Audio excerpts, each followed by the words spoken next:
عرف أن هذا التعريف يصدق على المركب من عين وعرض قائم به كالسرير والمشهور أنه ليس بعين.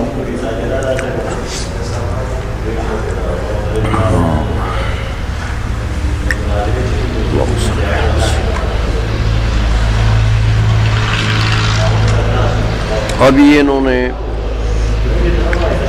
فَالْأَعْيَانُ مَا لَهُ قِيَامٌ بِذَاتِهِ ماتن نے کہا تھا نا کہ اعیان جو ہیں یہ وہ ممکن ہے لہو قیام بذاتہ جس کا قیام بذاتہ ہی ہو.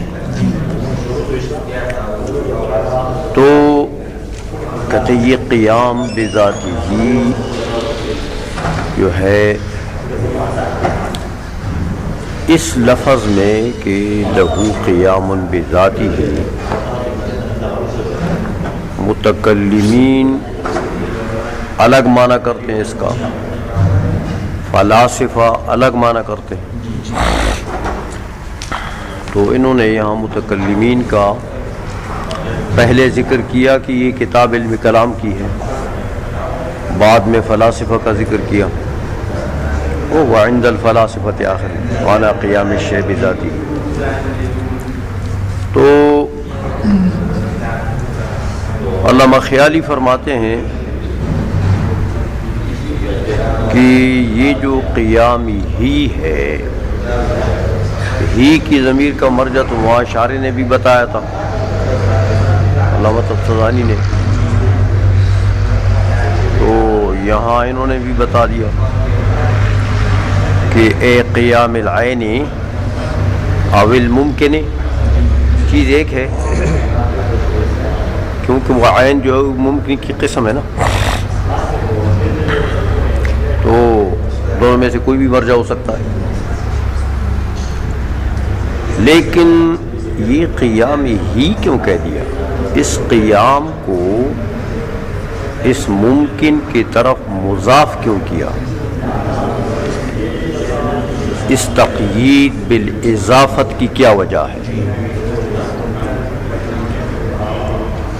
تو اس کا فائدہ بتاتے ہیں علامہ خیالی کہ یہ ہی ضمیر جو لائے ہیں اور اس کی طرف مضاف کر دیا اس کو، اس کی وجہ یہ ہے کہ تقیید مقصود ہے کہ بھئی قیام ممکن کی بات ہو رہی ہے. کس کی بات ہو رہی ہے؟ ممکن کے قیام بالذات کی بات ہو رہی ہے کہ ممکن کا جو قیام بالذات ہوتا ہے وہ کیا چیز ہے. سمجھ میں آئیے اس کا کیا معنی ہے؟ تو ممکن کے قیام بالذات کے پھر یہ دو معنی ہیں، متکلمین کے نزدیک الگ ہے اور فلاسفہ کے نزدیک الگ ہے. دیکھو کہتے ہیں یہ تقیید جو ہے اس کا فائدہ یہ ہے کہ ایک قیام بالذات ہوتا ہے ممکن کا، ایک قیام بالذات ہوتا ہے واجب کا. سمجھ میں آئیے؟ تو یہاں یہ ہی کی ضمیر جو ہے یہ ممکن کی طرف عائد کر کے اور قیام کو اس کی طرف مضاف کیا. مقصود کیا ہے کہ بھئی یہ قیام ممکن کی بات ہے. جو واجب کا قیام بالذات ہے نا وہ ایسا نہیں ہے، اس کی بات نہیں ہو رہی ہے. سمجھائیے؟ تو قیام بالذات جو ممکن کا ہے وہ متکلمین کے نزدیک یہ کہ ان یتحیز بنفسہ غیر تابع تحیزہ لتحیز الشیء، یہ ممکن کے قیام بالذات کی بات ہے. کیوں کہ اگر یہ قیام بالذات عام ہوتا، واجب کو بھی شامل ہوتا، تو پھر واجب کا تحیز ہے. یہاں تو یہ معنی کیا انہوں نے کہ ان یتحیز بنفسہ، تو واجب تعالی جو ہے اس کا تحیز ہے، اس لیے کہتے ہیں کہ اس کو مضاف کر دیا، قیام کو مضاف کر دیا ممکن کی طرف، تاکہ جو واجب کا قیام بالذات ہے وہ نکل جائے. متعین ہو جائے کہ یہ ہم جو تعریف کرتے ہیں کس کی تعریف کریں گے؟ قیام ممکن کے بذات جو قیام ہوتا ہے اس کی تعریف کریں گے. سمجھ آئیے؟ تو پھر ان یتحیز بنفسی سے اس کی تعریف کر دی ہے. تو مطلب یہ کہ معرف کو متعین کرنے کے لیے انہوں نے قیام کو مضاف کر دیا ہی ضمیر کی طرف، تاکہ معرف جو ہے وہ متعین ہو جائے. بات سمجھ آ گئی ہے؟ اس لیے کہتے ہیں کہ قیدہ بالاضافت، اس قیام کی تقیید کر دی انہوں نے اضافت کے ساتھ. یہ کیوں؟ کہتے ہیں احترازاً عن قیامہ تعالی بذاتہ، کیونکہ ایک قیام بذاتہ تو باری تعالیٰ کا بھی ہے نا، تو تاکہ وہ معرف سے نکل جائے. اور یہاں صحیح جو معرف ہے کہ وہ قیام الممکن بذاتہ ہی ہے، وہ متعین ہو جائے. سمجھ میں آئیے؟ ورنہ پھر اعتراض ہو جاتا کہ بھئی یہ قیام تو عام ہو گیا، تو قیام بذاتی تو باری تعالیٰ کا بھی ہے، یعنی واجب تعالیٰ کا بھی ہے اور ممکن کا بھی ہے، تو یہ تعریف تو واجب تعالیٰ کے قیام پر صادق نہیں آتی. یہ اعتراض ہوتا. اس لیے انہوں نے مقسم کو یعنی معرف کو گویا کہ متعین کر دیا کہ بھئی وہ قیام بذاتی جو باری تعالیٰ کا ہے نا، وہ اس معرف میں ہی داخل نہیں ہے. جی سمجھ آئیے؟ معرف کون ہے؟ قیام بذاتی ہی ممکن کا. تو اب تو یہ تعریف ٹھیک ہے نا؟ اتنی بات سمجھ میں آ گئی ہے؟ اچھا، یہ تو اس قید کا فائدہ بتا دیا علامہ خیالی نے کہ وجہ یہ ہے.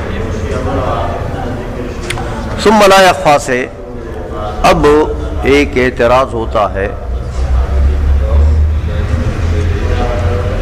اعتراض یہ ہے کہ بھائی یہ جو تم نے قیام الممکن کی تعریف کر دی ہے کہ ان یتحیز بنفسی غیر تابع تحیزہ لتحیز شیء آخر،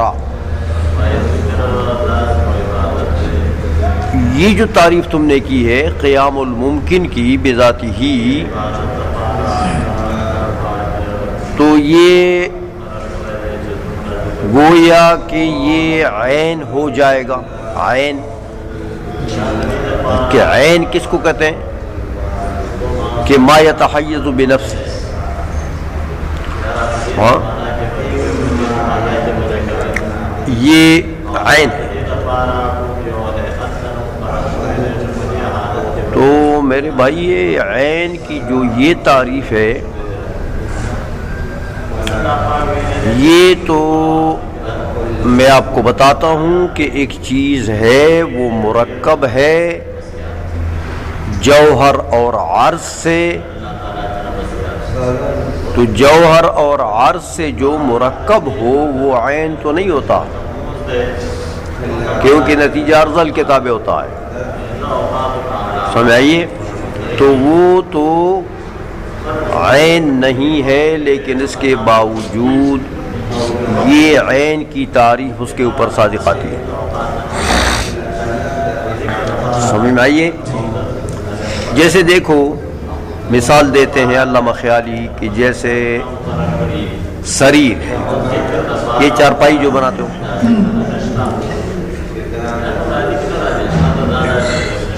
اس چارپائی کو دیکھو یا کوئی تختوں کا جو تخت بناتے ہو، یہ بیٹھنے کے لیے قصاب لوگ نہیں بیٹھتے، یہ کسائی وہ لکڑی کے تختے ہوتے ہیں نا. تو یا یہ جو ڈیسک بنا ہوا ہے، یہ پٹیاں بنی ہوئی ہیں، یہ چیز جو ہے اب اس میں خشب بھی ہے،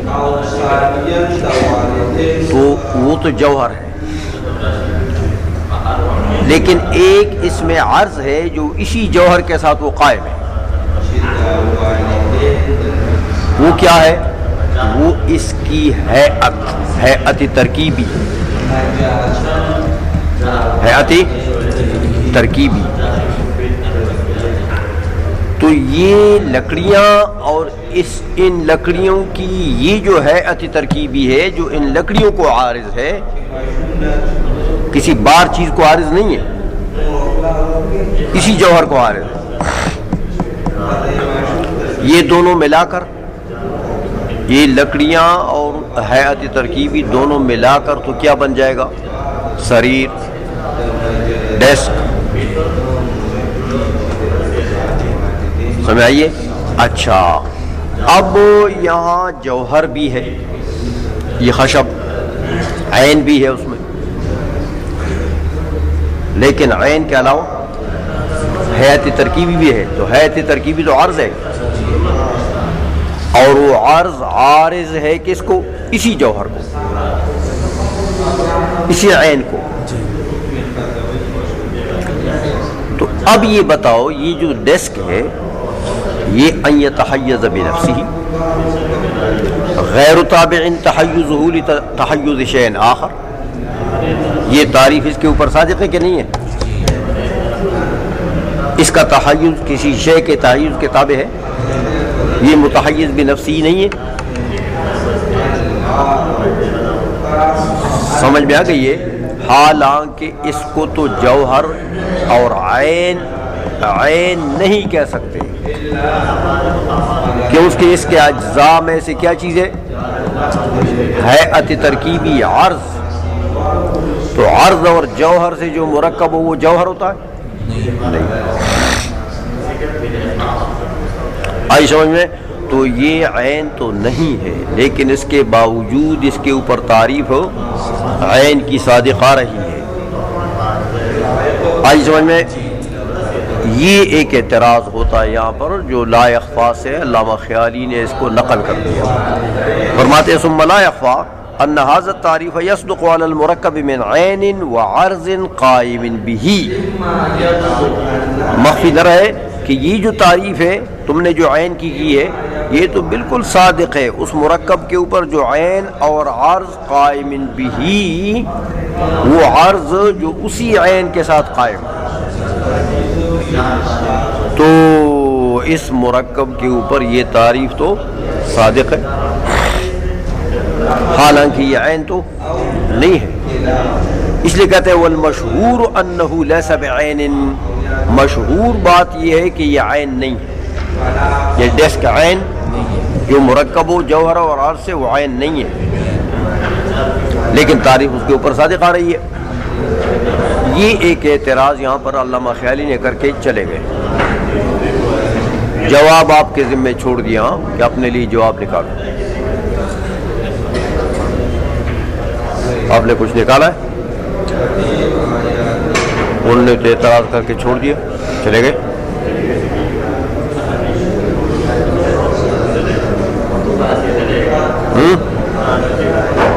کیا سوچا ہے آپ نے رات کو؟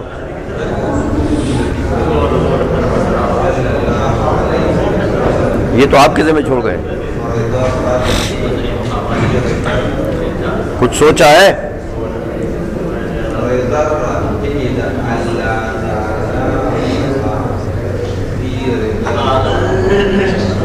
کیا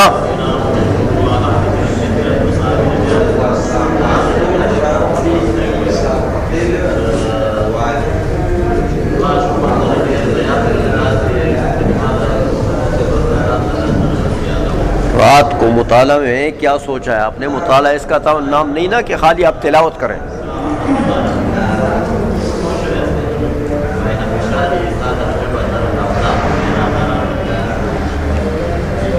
وقاص کیا سوچا ہے؟ اس کو سوچا کر ہونا وہی کہ وہ سوال کیا ہو تو چلے گئے، تو اب ہمارے ذمہ چھوڑ گئے نا کچھ. البقار کیا سوچا ہے؟ مشکل چھوڑ جائے. سوال مشکل کا کیا مطلب ہے؟ یہ مطلب یہ کہ آپ نے سوال بھی نہیں سمجھا تھا.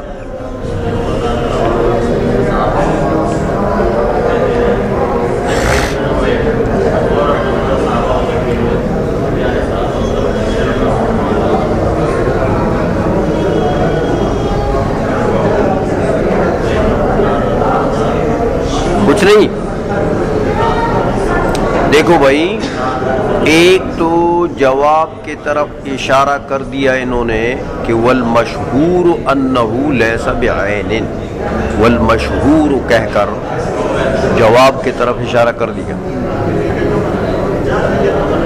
کہ مشہور یہ ہے کہ یہ عین نہیں ہے۔ تو مشہور ہے نا، مشہور بات ضروری ہے کہ وہ حقیقت بھی ہو، وہ تو عوام میں بات مشہور ہو جاتی ہے، اڑ جاتی ہے۔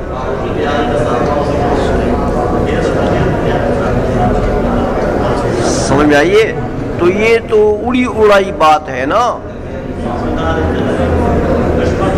ہوا میں اڑنے والی بات ہے۔ حقیقت کو سوچنا چاہیے کہ جب عین کی تعریف اس کے اوپر صادق آ رہی ہے تو ظاہر بات ہے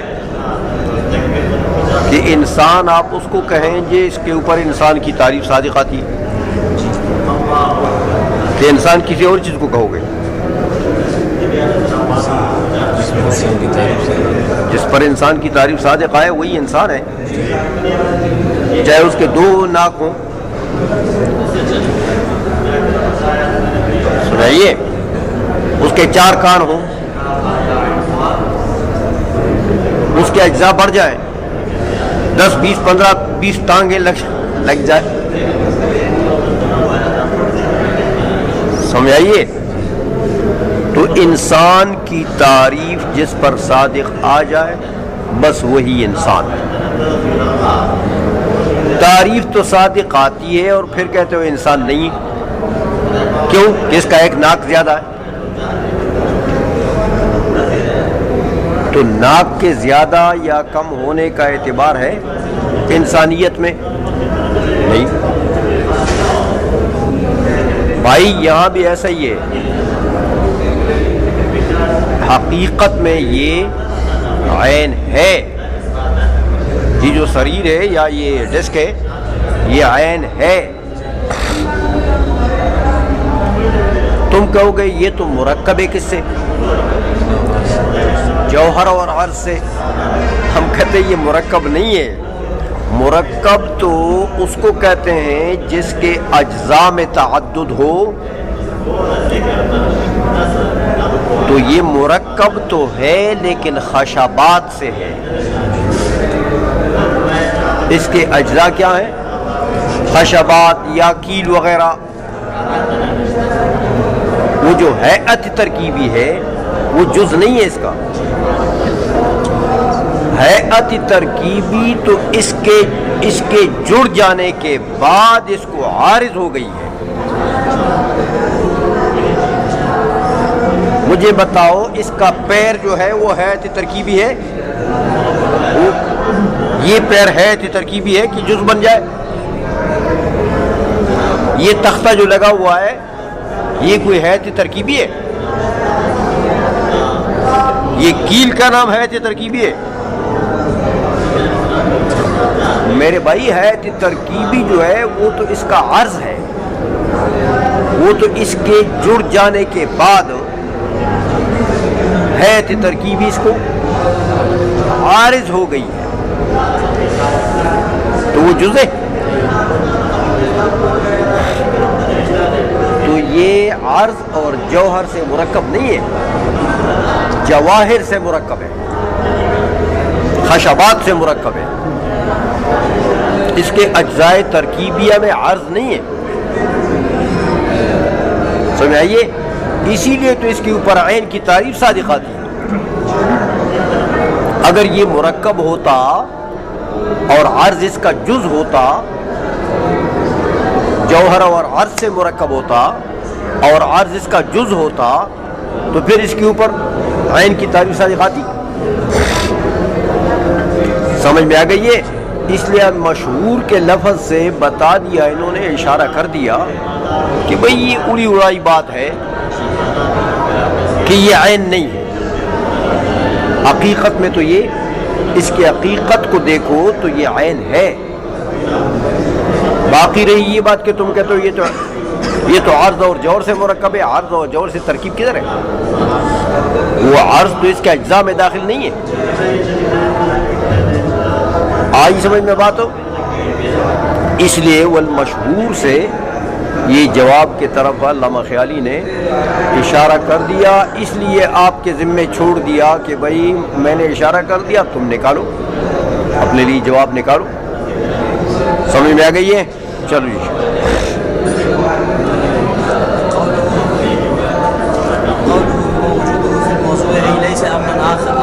ليس أمرا آخر بل عين وجوده في الموضوع وقيامه به وليس بشيء يصح أن يقال وجد في نفسه فقام بالجسم، وإمكان ثبوت شيء في نفسه غير إمكان ثبوته لغيره، فكيف يتحد الثبوتان كذلك شيء واقف؟ اچھا، اب یہاں پر یہ جو انہوں نے عرض کی تعریف کی ہے، اس کے مقابلے میں وَمَعْنَى وُجُودِ الْعَرْضِ فِي الْمَوْضُوعِ، دیکھا ہوا ان وجودہ فی نفسہ ہوا وجودہ فی الموضوع، دیکھا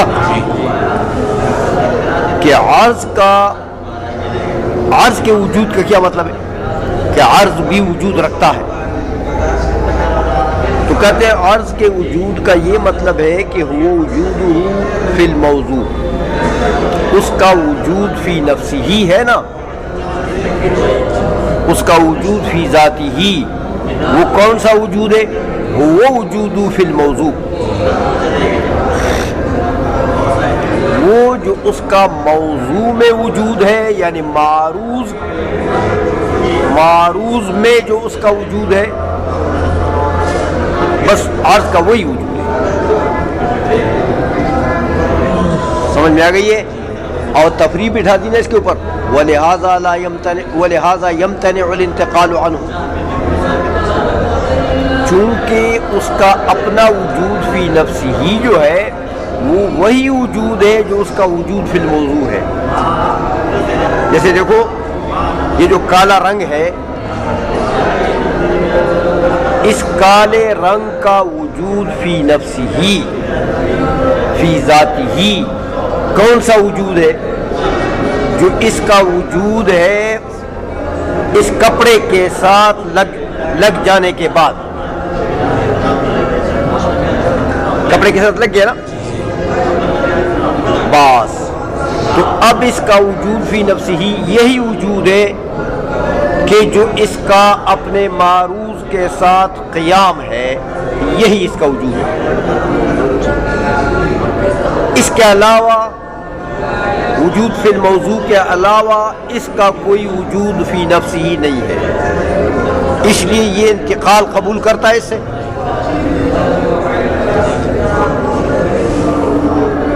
آئی سمجھ میں؟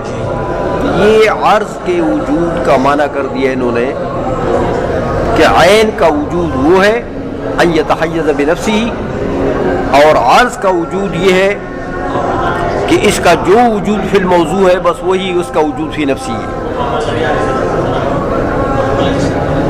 یہ معنی کیا نا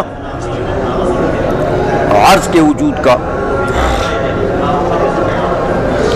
تو علامہ خیالی اس کی ذرا مزید وضاحت کرتے ہیں کہ اس کا مطلب کیا ہے کہ اس کا وجود فی نفسی ہی بس وہی ہے جو اس کا وجود فی الموضوع ہے۔ کہتے ہیں اس کا مطلب یہ ہے کہ اے لیس امرن آخرا، اس کے علاوہ اور کوئی چیز نہیں ہے عرض۔ یہ جو وجود فی الموضوع ہے نا بس یہی اس کا وجود ہے، اور اس کے علاوہ اس کا وجود کوئی اور چیز نہیں ہے۔ آئی سمجھ؟ بل عین وجودہ فی الموضوع وقیامہ بہ، بلکہ اس کا جو وجود فی نفسہ ہی ہے عرض کا، وہ عین ہے کس کا؟ وجود فی الموضوع کا، اور قیام بالموضوع کا۔ اس کو قیام بالموضوع کہیں آپ، اس کو وجود فی الموضوع کہیں آپ، یا اس کو وجود العرض کہیں آپ۔ سمجھائیے، نام جو بھی رکھیں لیکن اس کی حقیقت بس وہی ہے کہ جو اس کا قیام بالموضوع ہے نا، بس یہی اس کا وجود فی نفسی ہی ہے، اس کے علاوہ اور کوئی چیز، اسی لیے انتقال قبول نہیں کرتا کہ اس کالے رنگ کو اس کپڑے سے ہٹا دیں. کیسے ہٹاؤ گے؟ ہٹاؤ گے تو یہ ختم ہو جائے گا، اس کا تو اور وجود نہیں ہے. بات سمجھ میں آ گئی ہے؟ اچھا، یہ تو انہوں نے علامہ خیالی نے وضاحت کر دی وجود عرض کی. آگے اصل میں میر سید شریف نے شرح مواقف میں اس کا رد کیا ہے، وہ نقل کرتے ہیں. سمجھائیے، اور شرح مواقف کا حوالہ بھی دیتے ہیں. میر سید شریف نے شرح مواقف میں کہا کہ بھائی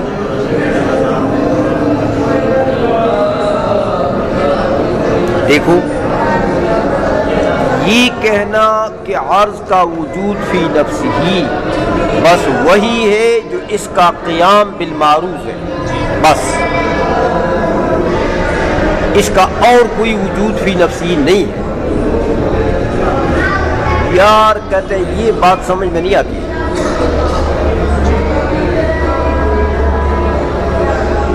کیونکہ قوم کی عبارات سے یہ پتہ لگتا ہے، قوم کی عبارات کو دیکھیں نا، فلاسفہ متکلمین، ان کی عبارات کو دیکھیں گے تو آپ کو پتہ لگ جائے گا کہ قیام بالمعروض کے علاوہ بھی عرض کا وجود ہے. عرض کا وجود دیکھو، تمام متکلمین اور فلاسفہ سب کہتے ہیں عرض کے متعلق، کیا کہتے ہیں کہ وجد فقام بالجسم، وجد فقام، فا بیچ میں لاتے ہیں، فا العرض وجد فقام بالجسم. تو یہ جو فا ہے عاطفہ اور تفریعیہ، یہ فا کیا ما قبل اور ما بعد کے تغیر پر دلالت کرتا ہے کہ نہیں کرتا ہے؟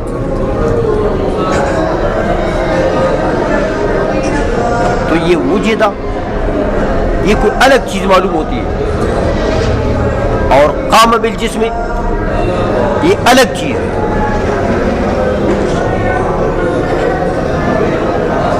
سمجھ میں آ گئی یہ؟ تو یہ تم کیسے کہتے ہو کہ بھئی وہ جو اس کا قیام بالمعروض ہے نا، بس وہی اس کا وجود ہے، اس کے علاوہ کوئی وجود نہیں اس کا جو قیام بالمعروض ہے. تو تم تو فقام بالجسم کو مانتے ہو لیکن وجد کو تو نہیں مانتے ہو.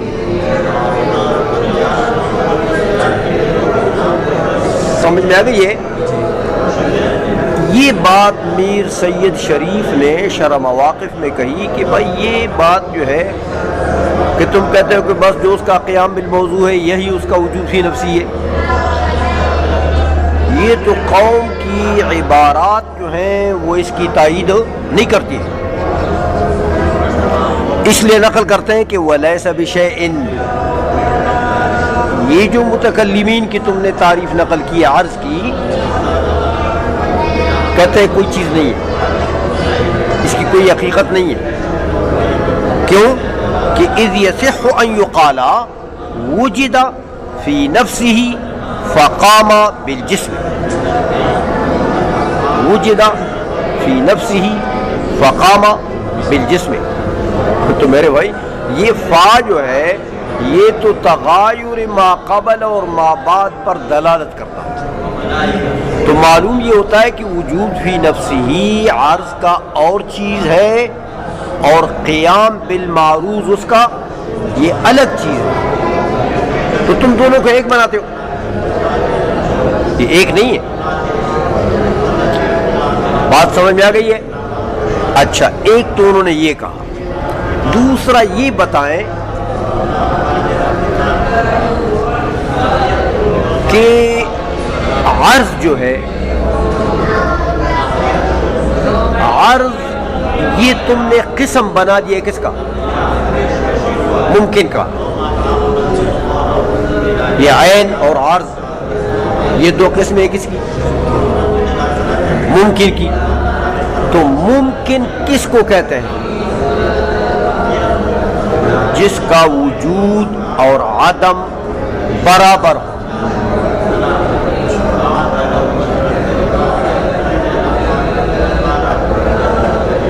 وجود اور عدم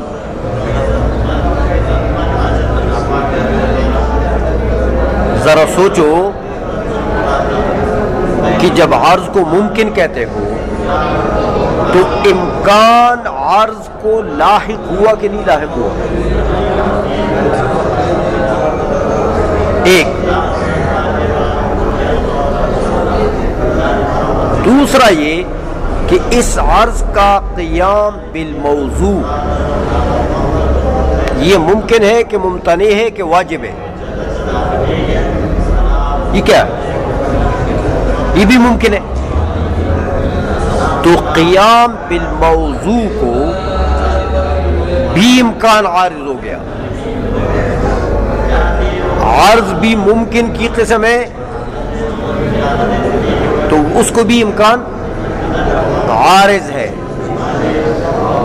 اس کا قیام بالموضوع یہ بھی ممکن ہے تو اس کو بھی امکان. میرے بھائی اب دونوں امکانین کو کیسے ایک بناتے ہو؟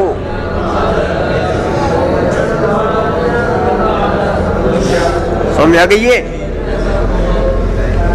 یہ تو دو متغیر امکانین ہیں. ایک ہے امکان الوجود، ایک ہے امکان القیام. سمجھ آئیے؟ تو تم کیا کہتے ہو کہ یہ دونوں امکانین ایک ہیں؟ یہ ایک ہے. سمجھ میں آ گئی ہے؟ اس لیے یہ کہنا کہ بھائی عرض کا بس وہی وجود ہے جو اس کا قیام بالموضوع ہے، قیام بالمعروض ہے، یہ بات غلط ہے. عرض کا اپنا وجود فی نفسی ہی بھی ہے. اس کے بعد اس کو عرض مانو گے اور وہ معروض اپنے معروض کے ساتھ قائم ہو جائے گا.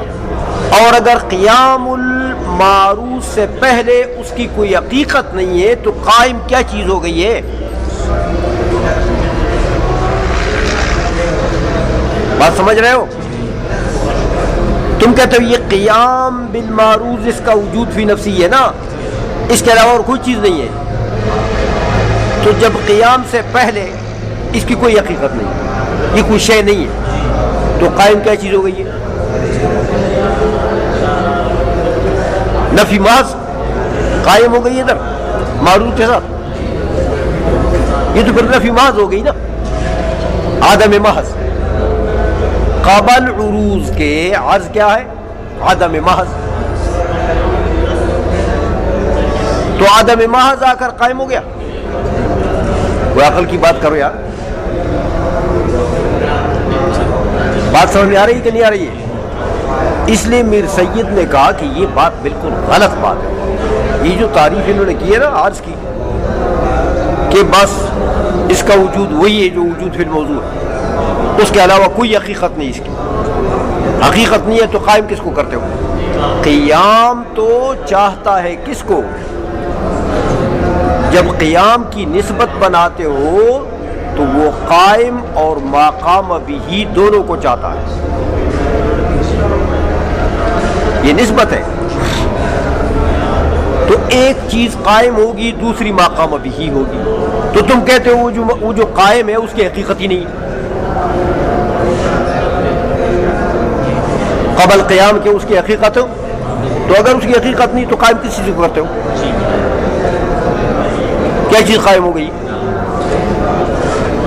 بات سمجھ آ گئی ہے؟ اس لیے میر سید فرماتے ہیں کہ ایک تو یہ کہ یوں کہا جاتا ہے کہ وجد فی نفسی فقام بالجسم، ایک تو یہ. دوسری بات یہ کہ وہ امکان ثبوت شیء فی نفسہ، امکان ثبوت شیء فی نفسہ، یعنی امکان وجود شیء فی نفسہ، اس کے وجود فی نفسہ کو امکان عارض ہوا کہ نہیں ہوا؟ کیونکہ تم نے ممکن کے اقسام میں شمار کیا ہے. اچھا تو ایک یہ امکان ہو گیا اس کے وجود فی نفسی کا. دوسرا غیر امکان ثبوتی ہی لغیرہ، دوسرا اس کا قیام بالمعروض ہے. ثبوت للغیر یعنی قیام بالمعروض، تو وہ قیام بالمعروض کیا ہے؟ وہ بھی ممکن ہے، تو اس کو بھی قیام عارض ہے، امکان عارض ہے. تو یہ ایک امکان ہو گیا. کون سا امکان؟ قیام بالمعروض کا. دوسرا امکان کون سا ہو گیا؟ اس کے وجود فی نفسہ کا.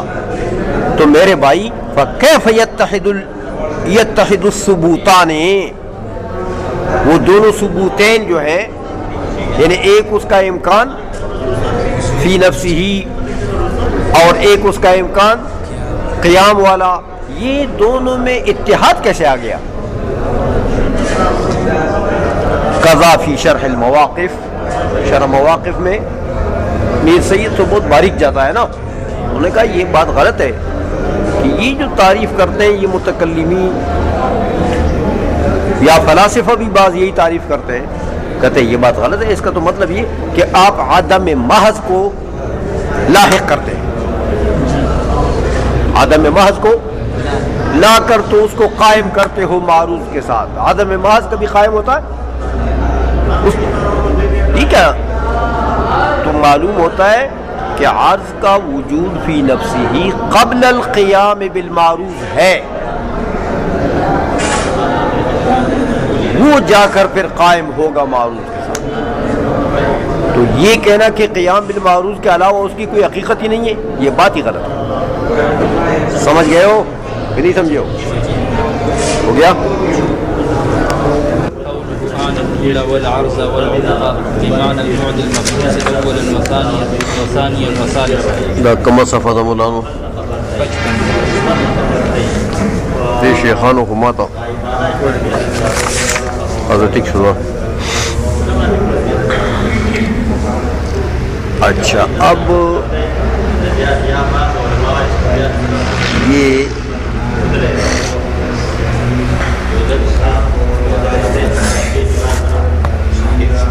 علامہ تفتزانی رحمۃ اللہ علیہ نے یہ جو جسم میں طول عرض عمق کی بات کی تھی نا،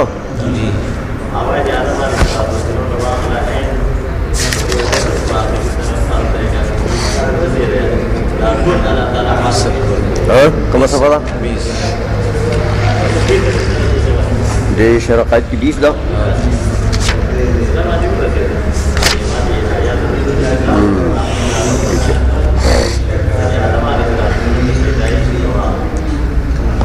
تو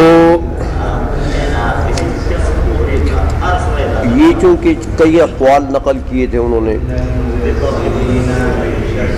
کہ اما مرکب من جزئین فصاعدا وهو الجسم وعند البعض لا بد له من ثلاثة أجزاء ليتحقق الأبعاد الثلاثة أعني الطول والعرض والعمق.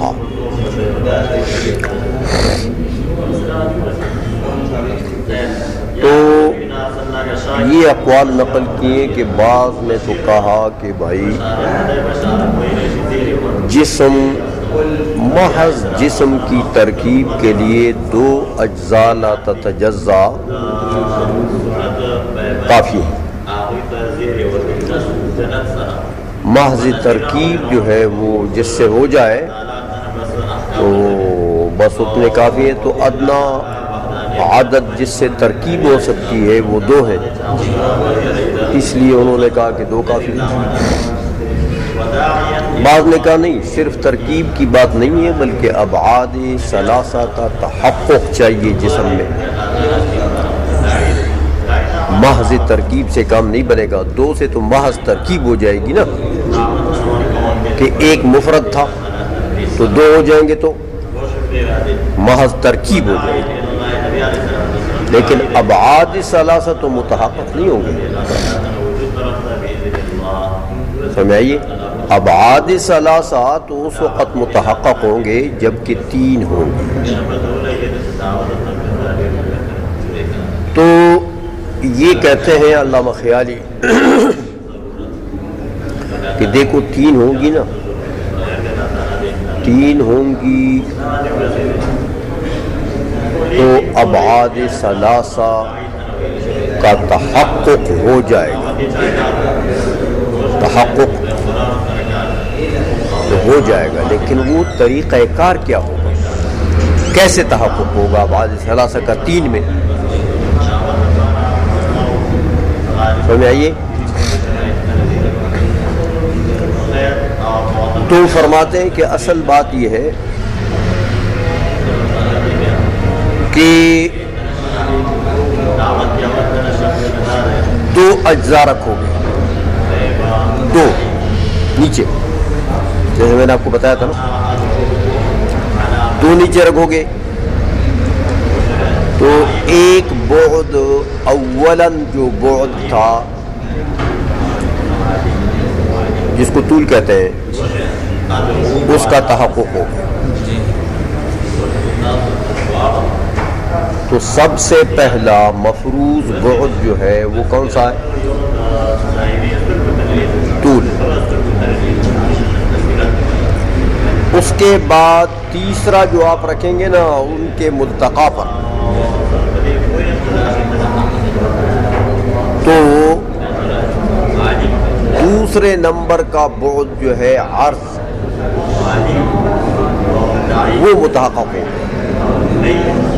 تو عمق کا مرتبہ جو ہوتا ہے وہ عرض کے بعد ہوتا ہے. تو عمق بین میں بن گیا، لیکن عمق جو ہے یہ رتبے میں وہ ہے کہ عرض کے بعد ہوتا ہے. سمجھ میں آ گئی ہے؟ اس لیے کہتے ہیں طریقہ کار یہ ہوگا کہ بعد مفروض اولاً جو ہے وہ طول ہوگا، اس کے بعد جب ملتقا کے اوپر آپ رکھیں گے پھر عرض بنے گا، اور اس کے بعد پھر عمق بن جائے گا. تو کہتے ہیں اس طریقے سے یہ ابعاد ثلاثہ متحقق ہوں گے. اگرچہ ان ابعاد ثلاثہ میں تقاطع بھی ہوگا، یہ جو تین بنیں گے نا، طول عرض عمق، تقاطع بھی ہوگا، یہ ایک دوسرے کو قطع بھی کریں گے. لیکن تقاطع کے لیے ضروری نہیں ہے کہ اعلیٰ زوایا قائمتن ہو. تقاطع نفس سے تقاطع تو ہوگا، طول ہو گیا تو عرض ہو گیا تو عمق ہو گیا، تو ایک نقطے پر یہ ایک دوسرے کو کاٹ سکتے ہیں. لیکن وہ جو تقاطع ہے اس کے لیے ضرور نہیں ہے کہ وہ زاویہ قائمہ بھی بنے اس سے. سمجھ آئیے. اس لیے بعض علماء نے یہ کہا کہ نہیں بھائی، ہاں ترجمہ کرو اس کا، عن الطول والعرض والعمق، ہاں تو کہتے ہیں بمان البعد المفروض اولا وثانیا وثالثا، کہ تین ہو جائیں گے لیکن اولا بعد مفروض کون سا ہوگا؟ طول ہوگا. تو ثانیا کون سا ہوگا؟ عرض ہوگا. تو ثالثا کون سا ہوگا؟ عمق. اس طریقے سے ہوگا. چلیے. يتحقق تقاطع الأبعاد ورد بأن التقاطع يتحقق بأربعة بأن يتألف اثنان ويوزع بجنب أحدهما ثالث يكون عليه رابع. اچھا، اب یہ دوسرا قول نقل کیا کہ وعند البعض من ثمانیۃ اجزاء لیتحقق تقاطع الابعاد ابعاد الثلاثۃ علی زوایا قائمۃ. کہتے بعض حکماء نے یہ کہا کہ جسم کی ترکیب کے لیے 8 اجزاء چاہیے، 8، کیونکہ یہاں نفس ترکیب نہیں چاہیے، نفس ابعاد ثلاثہ بھی نہیں چاہیے، بلکہ ابعاد ثلاثہ ایسے چاہیے کہ جن میں تقاطع ہو لیکن زاویے قائم میں پیدا ہو جائیں. اس تقاطع سے وہ ایک دوسرے کے جب کاٹے نا تو اوپر نیچے کیا پیدا ہو جائے؟ زاویے قائم میں. لہذا 8 اجزاء چاہیے. علامہ خیالی فرماتے ہیں کہ دیکھو نا، انہوں نے 8 کم از کم، یہ تو کم از کم کی بات ہو رہی ہے نا کہ کم از کم ترکیب جسم کی کتنے سے ہو سکتی ہے. تو بعض نے کہا 2 سے، بعض نے کہا 3 سے، یہ کہتے ہیں 8 سے. تو علامہ خیالی فرماتے ہیں کہ یہ جو 8 والا قول ہے، اس کی وجہ تو انہوں نے یہ بتائی کہ لیتحقق تقاطع الابعاد الثلاثۃ علی زوایا قائمۃ، وجہ یہ بتائی. تو بھائی یہ وجہ جو ہے یہ تو 4 اجزاء میں بھی کم از کم پائی جا سکتی ہے. ابعاد ثلاثہ کا تقاطع علی زوایا قائمۃ، یہ تو اگر 4 اجزاء ہو نا تو بھی تقاطع ہو جائے گا ان کا، اور ارد گرد جو ہے اوپر نیچے زاویے قائم میں پیدا ہوں گے. کہتے وہ کیسے؟ کہتے وہ ایسے کہ 4 اجزاء لے لو، فرض کرو اجزاء لا تتجزا ہے 4، نام رکھو ان کا آ با جا تا. اجزاء کا نام رکھو کیا؟ آ با جا تا. اچھا یہ آبا پہلے رکھو، متصل کر کے آبا رکھو. کون سا بہت بن گیا؟ طول بن گیا. اچھا پھر با کے جنب میں با کے ساتھ متصل جا رکھو. وہ جا والے جز نہیں ہے، وہ با کے جنب میں رکھے. کون سا بہت بن گیا؟ عرض بن گیا. سمجھ میں آ گئی یہ؟ اچھا پھر با کے اوپر جا کے نہیں، با کے اوپر تا والا جز رکھنا. با کے اوپر تا والا جز رکھنا. کون سا بہت بن گیا؟ عمق بن گیا. اوپر جواب میں رکھ دیا تا والا، تو کون سا بہت بن گیا؟ اب دیکھو با کے نقطے پر یہ تینوں ابعاد ایک دوسرے کو کاٹتے ہیں. با کے نقطے پر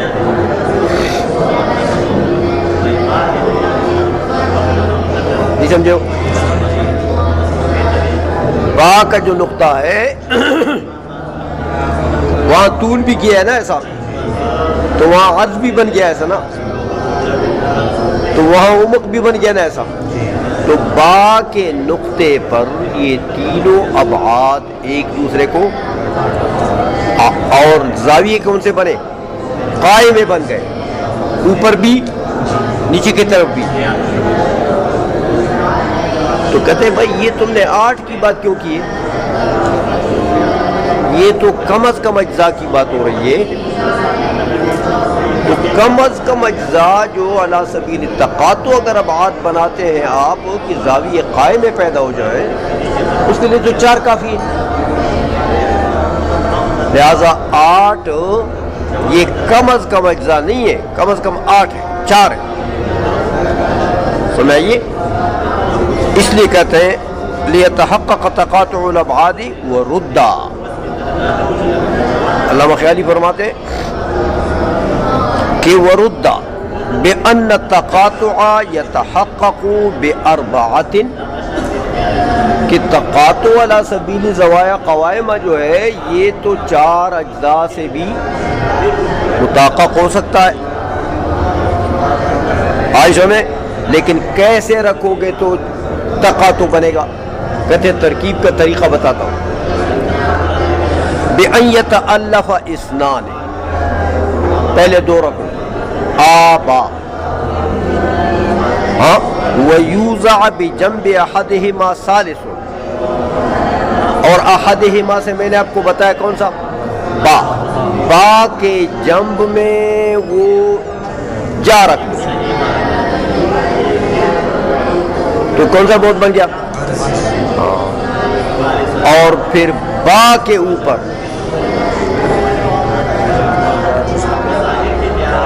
دا رکھ دو، کون سا بن گیا؟ بات سمجھ آ گئی ہے؟ تو اس طریقے سے گویا کہ تقاطع ہو گیا ابعاد کا، زاویے قائمے بن گئے، لیکن کدھر ہو گئے؟ با والے نقطے پر. سمجھ آ گئی ہے؟ اچھا، یہ طریقہ ہے تالیف کا. وَيُوزَعَ بِجَنْبِ أَحَدِهِمَا ثَالِثٌ يَقُومُ عَلَيْهِ رَابِعٌ، یہ علیہ کی ضمیر راجع احدہما کی طرف، یہ ثالث کی طرف نہیں ہے، کہ وہ جو 2 ہے نا وہ آ اور با، ان کے ایک کے اوپر، تو ہم نے ایک کے اوپر رکھ دیا نا، کس کے اوپر؟ با کے اوپر. سمجھائیے؟ تو جب چوتھا رکھ دو گے اس کے اوپر تو ابعاد ثلاثہ بن بھی جائیں گے اور متقاطع بھی ہوں گے اور زاویے قائمے بن جائیں گے. تو یہ 8 کا قول تم نے کیوں کیا؟ یہ 8 کی ضرورت تو نہیں ہے. آئی سمجھ میں؟ چلو جی.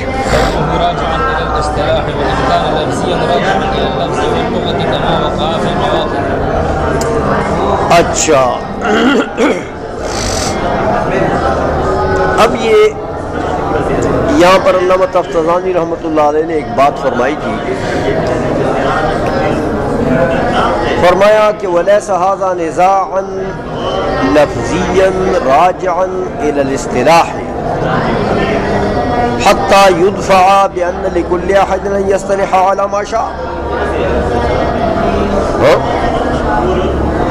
کہتا یہ ایسا نزاع نہیں ہے کہ اس کی بنیاد اصطلاح پر ہو.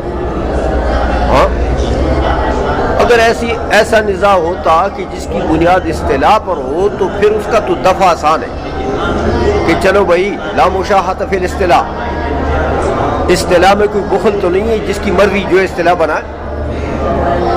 جس نے اصطلاح بنائی کہ 2 سے مرکب ہے اس کا بھی ٹھیک ہے، 3 سے مرکب ہے اس کی بھی ٹھیک ہے، 8 سے مرکب ہے، کیونکہ اصطلاحات میں تو گنجائش ہوتی ہے. لیکن علامہ تفتزانی نے فرمایا کہ یہ ایسا نزاع لفظی نہیں ہے. اچھا، اس پر اعتراض ہوتا ہے کہ تفتزانی صاحب نے یہاں پر کہا کہ یہ نزاع لفظی نہیں ہے.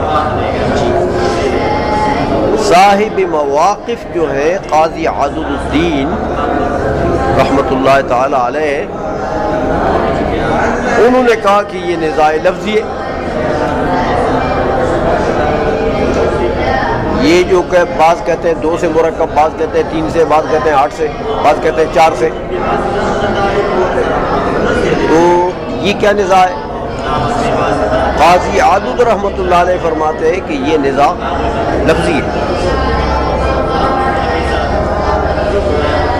تو علامہ تفتزانی نے کیسے کہا کہ وَلَيْسَ هَذَا نِزَاعًا لَفْظِيًّا؟ یہ تو قاضی عضد بھی بہت بڑے آدمی ہیں، علامہ تفتزانی صاحب کے بلکہ استاذ ہیں. سمجھائیے؟ تو یہ استاذ ایک بات کر رہے ہیں اور شاگرد دوسری بات کر رہے ہیں.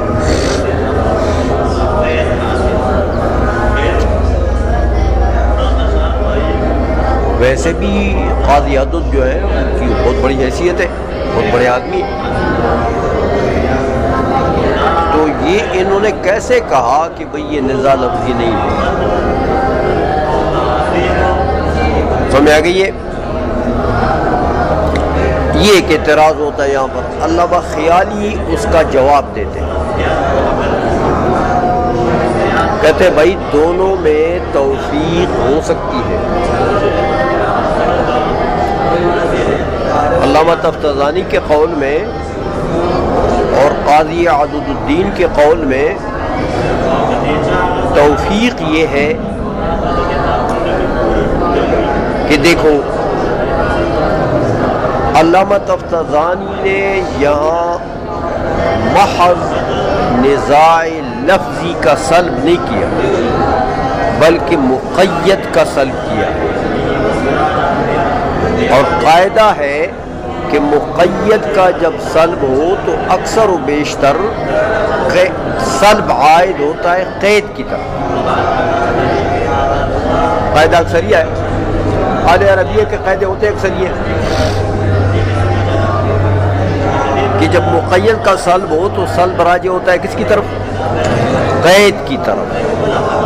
تو یہاں تفتزانی صاحب نے کیا کر دیا ہے؟ مقید کا سلب کیا۔ دیکھو لیس نزاعا لفظیا راجعا الی الاصطلاح، یہ راجعا الی الاصطلاح قید ہے، کس کے لیے؟ نزاع لفظی کے لیے۔ ایسا نزاع لفظی نہیں ہے جو اصطلاح پر مبنی ہو، ایسا نہیں ہے۔ تو انہوں نے سلب کر دیا کس کا؟ اصطلاح کا، نزاع لفظی کا نہیں سلب کر رہے ہیں، کہتے اصطلاحی نزاع نہیں ہے، قید کی طرف لیسا عائد ہے۔ سمجھ آئیے کہ یہ ایسا نہیں ہے کہ اصطلاح کی طرف عائد ہو جائے اور آپ جواب دے دیں کہ یار لا مشاحۃ فی الاصطلاح۔ اچھا تو انہوں نے تو یہ کہا کہ یہ اصطلاحی نزاع لفظی نہیں ہے، ان کا تو یہ مطلب ہے۔ قاضی عدد نے جو کہا کہ یہ نزاع لفظی ہے، ان کا مطلب اگر یہ ہوتا کہ یہ اصطلاحی نزاع لفظی ہے تو پھر تو تعارض ہو جاتا، لیکن ان کا یہ مطلب نہیں ہے، وہ کہتے ہیں نزاع لفظی ہے۔ کیا مطلب؟ لغت اور عرف کی طرف راجع، لغت دیکھو قاضی عدد فرماتے ہیں کہ یہ نزاع لفظی ہے یار، اس کی بنیاد کس پر ہے؟ لغت اور عرف پر۔ کوئی کہتے ہیں دو اجزاء ترکیبی جسم کے لیے کافی،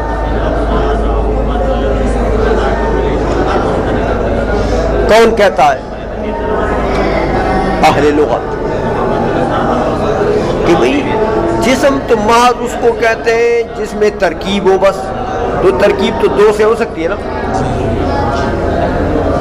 اس لیے پھر انہوں نے دلیل دی نا کہ ایک اگر جز بڑھ جائے تو اجسم کہیں گے، پھر اس کو یہ نہیں تفصیلی سے دلیل دی کہ یہ لغت کی بات نہیں ہے، سمجھائیے۔ تو بعضوں نے کہا یار لغت میں تو جسم کا اطلاق کس پر ہوتا ہے؟ جس میں نفس ترکیب ہو، بس تو نفس ترکیب مطابق ہوتی کس سے؟ دو اجزاء سے۔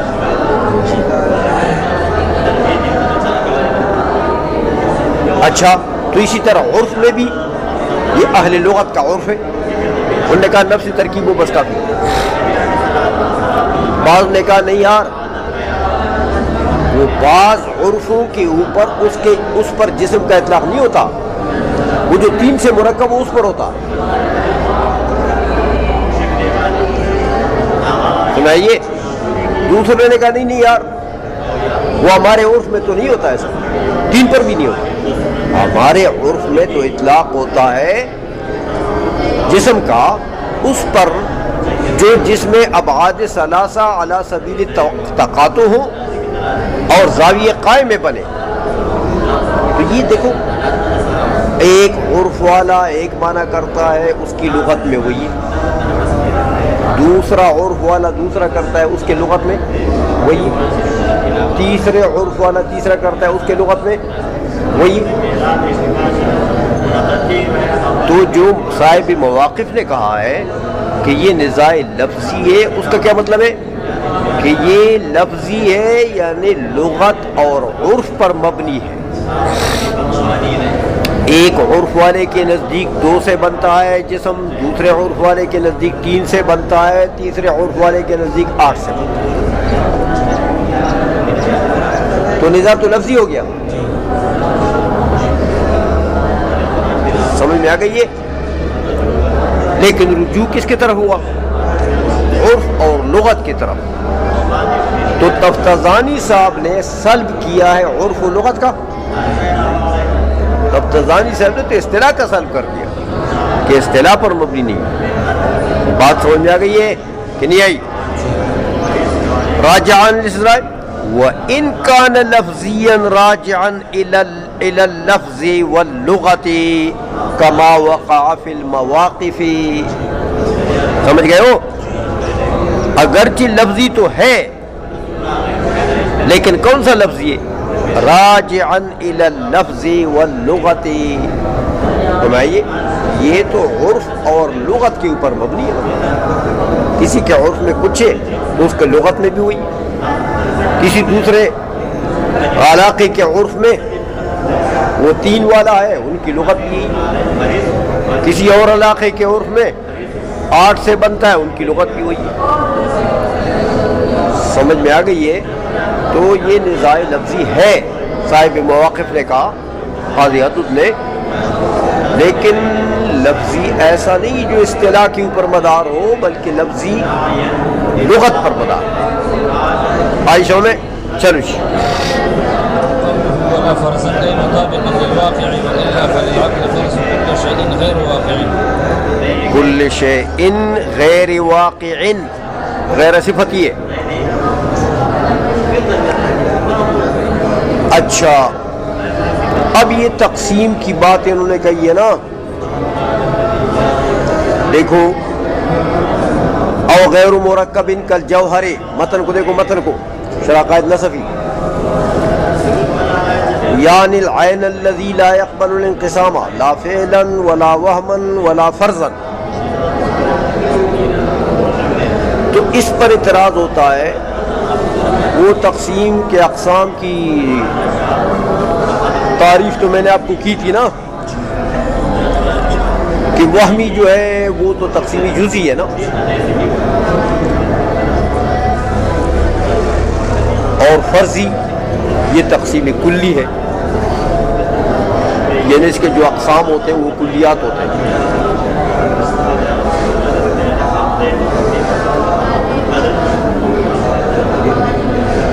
تو اب اس پر اعتراض ہوتا ہے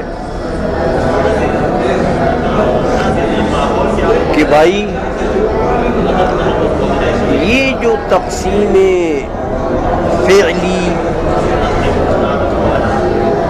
کا ذکر ہوا نا، اس کی 2 قسمیں تھی، قطعی اور کسری، یاد ہے؟ اور تقسیم وہمی کا بھی ذکر ہو گیا. تو یہ تقسیم فرضی کے ذکر کی پھر کیا ضرورت ہے؟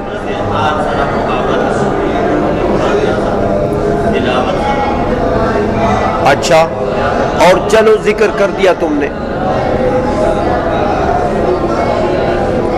میں نے آپ کو بتایا تھا کہ بعض علماء تو کہتے ہیں کہ وہمی اور فرضی ایک چیز ہے، یاد ہے؟ لیکن تحقیق یہ کہ ایک چیز نہیں ہے، کیونکہ تقسیم وہمی وہم کرتا ہے، اور وہم جو ہے یہ آپ پڑھ چکے ہیں کہ یہ حواس باطنہ میں سے ایک چیز ہے وہم. تو یہ وہم ہے نا، یہ اس کی تقسیم جا کے ایک جگہ رک جاتی ہے. جب اجزاء بہت صغیرہ ہو جائیں، اتنے صغیرہ ہو جائیں کہ حس اس کا ادراک پھر نہیں کر سکتا. تو جب حس ادراک نہیں کر سکتا ہے اس کا تو آگے وہم اس کو تقسیم کر سکے گا نہیں. تو وہم کی تقسیم وہاں رک جائے گی. دیکھ یا یہ کہ اجزاء غیر متناہیہ بالفعل ہو جائیں تو اب وہم اس کا احاطہ کر سکتا ہے نہیں. تو جب وہم اس کا احاطہ نہیں کر سکتا تو آگے اس کو تقسیم کر سکے گا. تو ان دو صورتوں میں وہمی تقسیم رک جاتی ہے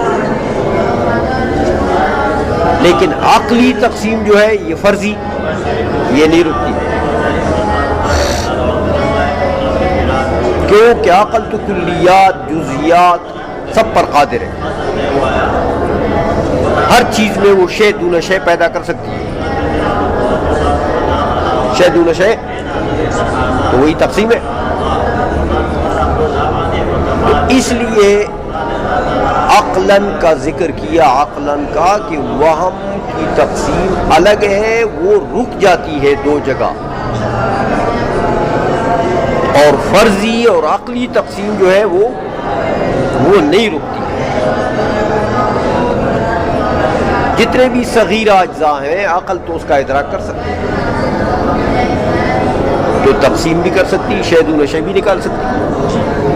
غیر متناہی بھی ہو تو عقل تو اس کا ادراک کر سکتی شے دون شے بھی بنا سکتی. اس لیے وہمن کے بعد فرضن کا ذکر کرتی. آئی سمجھ میں؟ لیکن اب اس پر ایک اعتراض ہوتا ہے کہ اچھا بھائی یہ جو فرضن تم نے کہا نا فرضن تو یہ تو تقسیم عقلی ہے نا.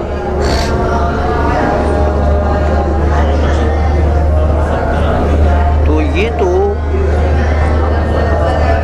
عقل جو ہے وہ تو فرض ممتنعات کے اوپر بھی قادر ہے. جو چیز ممتنع ہو عقل فرض تو اس کو بھی کر سکتی ہے. تو یہ جو تم نے فرضاً کہا یہ تو میرے بھائی ایک ایسا لفظ تم نے بول دیا کہ یہ تو ممتنعات جس چیز کی تقسیم ممتنع ہے جس چیز کی تقسیم ممتنع ہے یہ فرضی تقسیم سے تو وہ بھی تقسیم ہو جائے گی. تو اس فرض کا جو دائرہ ہے اس کے لیے تو کوئی بارڈر نہیں ہے کوئی حد نہیں ہے. یہ تو ممتنعات میں بھی جاری ہو جاتی ہے تقسیم فرضی.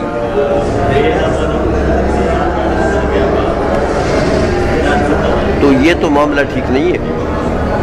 کیوں کہ وہ جو ممتنعات کی تقسیم ہے عرف میں اور علماء کی اصطلاح میں تو اس کو تقسیم نہیں کہتے. سمجھ میں آئیے تقسیم ممتنع کو وہ تقسیم نہیں کہتے. تو اس کا جواب دیتے ہیں علامہ خیالی کہ بھائی فرض کی دو قسمیں ہیں. آپ نے شرح تہذیب میں پڑھا ہوگا فرض ما لا يمتنع فرض صدقه على كثيرين وہ کلی کی تعریف جو کرتے ہو. تو فرض کی دو قسمیں ہیں ایک تجویز عقلی ہے تجویز اور ایک تقدیر محض تقدیر محض. فرض ایک یہ ہے کہ جس کے ساتھ یہ لحاظ نہ ہو کہ آیا عقل اس چیز کو جائز بھی رکھتی ہے نفس الامر میں اور واقع میں نفس الامر میں اور واقع میں عقلاً یہ ممکن بھی ہے کہ ممکن نہیں ہے، تو تقدیر محض اس کو کہتے ہیں جس میں اس بات کا لحاظ نہ ہو کہ عقل اس تقسیم کو واقعہ میں ممکن سمجھتی ہے یا نہیں سمجھتی. سمجھائیے کہ جس میں یہ امکان تقسیم عقلاً معتبر نہ ہو اس کو کیا کہتے ہیں؟ تقدیر محض. تو یہ جو تقدیر محض ہے یہ ممتنعات میں بھی چلتا ہے. سمجھائیے. اچھا، لیکن تجویز عقلی کے معنی میں فرض بمانا تجویز عقلی کیا ہوتا ہے کہ عقل واقعہ میں نفس الامر میں اس چیز کو ممکن بھی سمجھے. ممکن کا کیا مطلب؟ یعنی مطابق واقعہ بھی سمجھے. نفس الامر کے مطابق اس کو سمجھے. اس کو کہتے ہیں تجویز عقل، کہ عقل اس کو ممکن بھی رکھتی ہے، جائز بھی سمجھتی ہے، نفس الامر اور واقع کے مطابق بھی جانتی ہے. تو یہ تجویز عقلی ہے.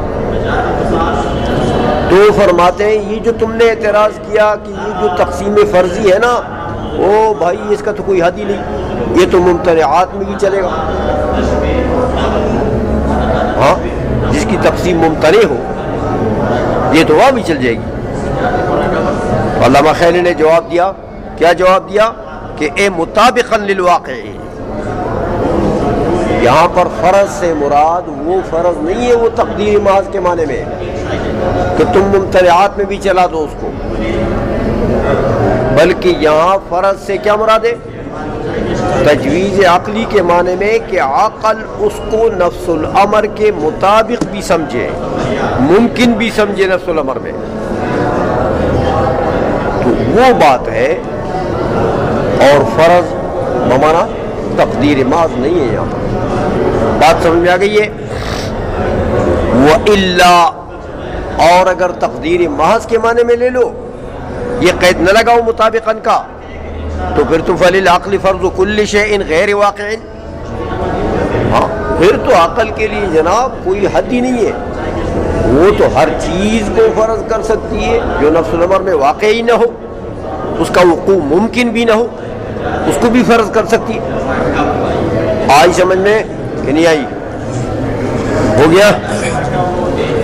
اکثر الناس قائل بها فلهذا لم يلتفت الیہ.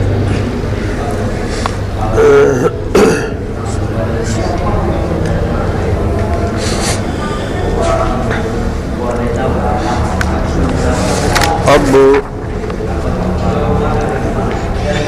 یہ علامہ تفتزانی رحمۃ اللہ علیہ نے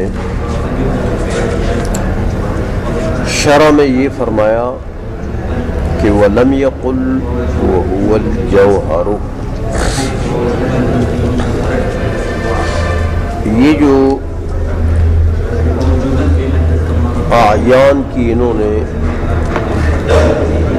دو قسمیں کی نا، گویا کہ عین کو انہوں نے منحصر کر دیا ماتن نے دو چیزوں میں. ایک عین وہ ہے جو مرکب، وہ تو بتا دیا کہ وہ هو الجسم، اور ایک عین وہ ہے جو غیر مرکب ہو. تو غیر مرکب کے متعلق ماتن نے کہہ دیا کہ وہ هو الجزء الذی لا یتجزا. تو اب یہاں پر علامہ تفتزانی رحمۃ اللہ علیہ فرماتے ہیں کہ بھائی وہاں پر کہہ دیا کہ وہ هو الجسم، تو یہاں جیسے بعض علماء نے کہا ہے کہ وہ هو الجوہر، غیر مرکب کے متعلق بعض متکلمین نے کیا کہا ہے؟ وہ هو الجوہر. تو انہوں نے ماتن نے کیوں وہو الجوہر یہاں نہیں کہا اور وہو الجزء الذی لا یتجزا، اس کے بدلے میں رکھ دیا؟ سمجھ میں آ گئی ہے؟ یہ وجہ بتائی تھی نا. تو علامہ تفسیرانی رحمۃ اللہ نے بتایا کہ احترازاً عن ورود المنع، کہ اگر وہ الجوہر کہتے تو یہاں منع وارد ہو جاتا کہ بھائی عین جو غیر مرکب ہے وہ تو منحصر نہیں ہے جوہر میں. جوہر میں اس کے انحصار سے ثابت کرنے کے لیے بہت سی چیزوں کو آپ کو باطل کرنا پڑے گا. حیولہ کو باطل کریں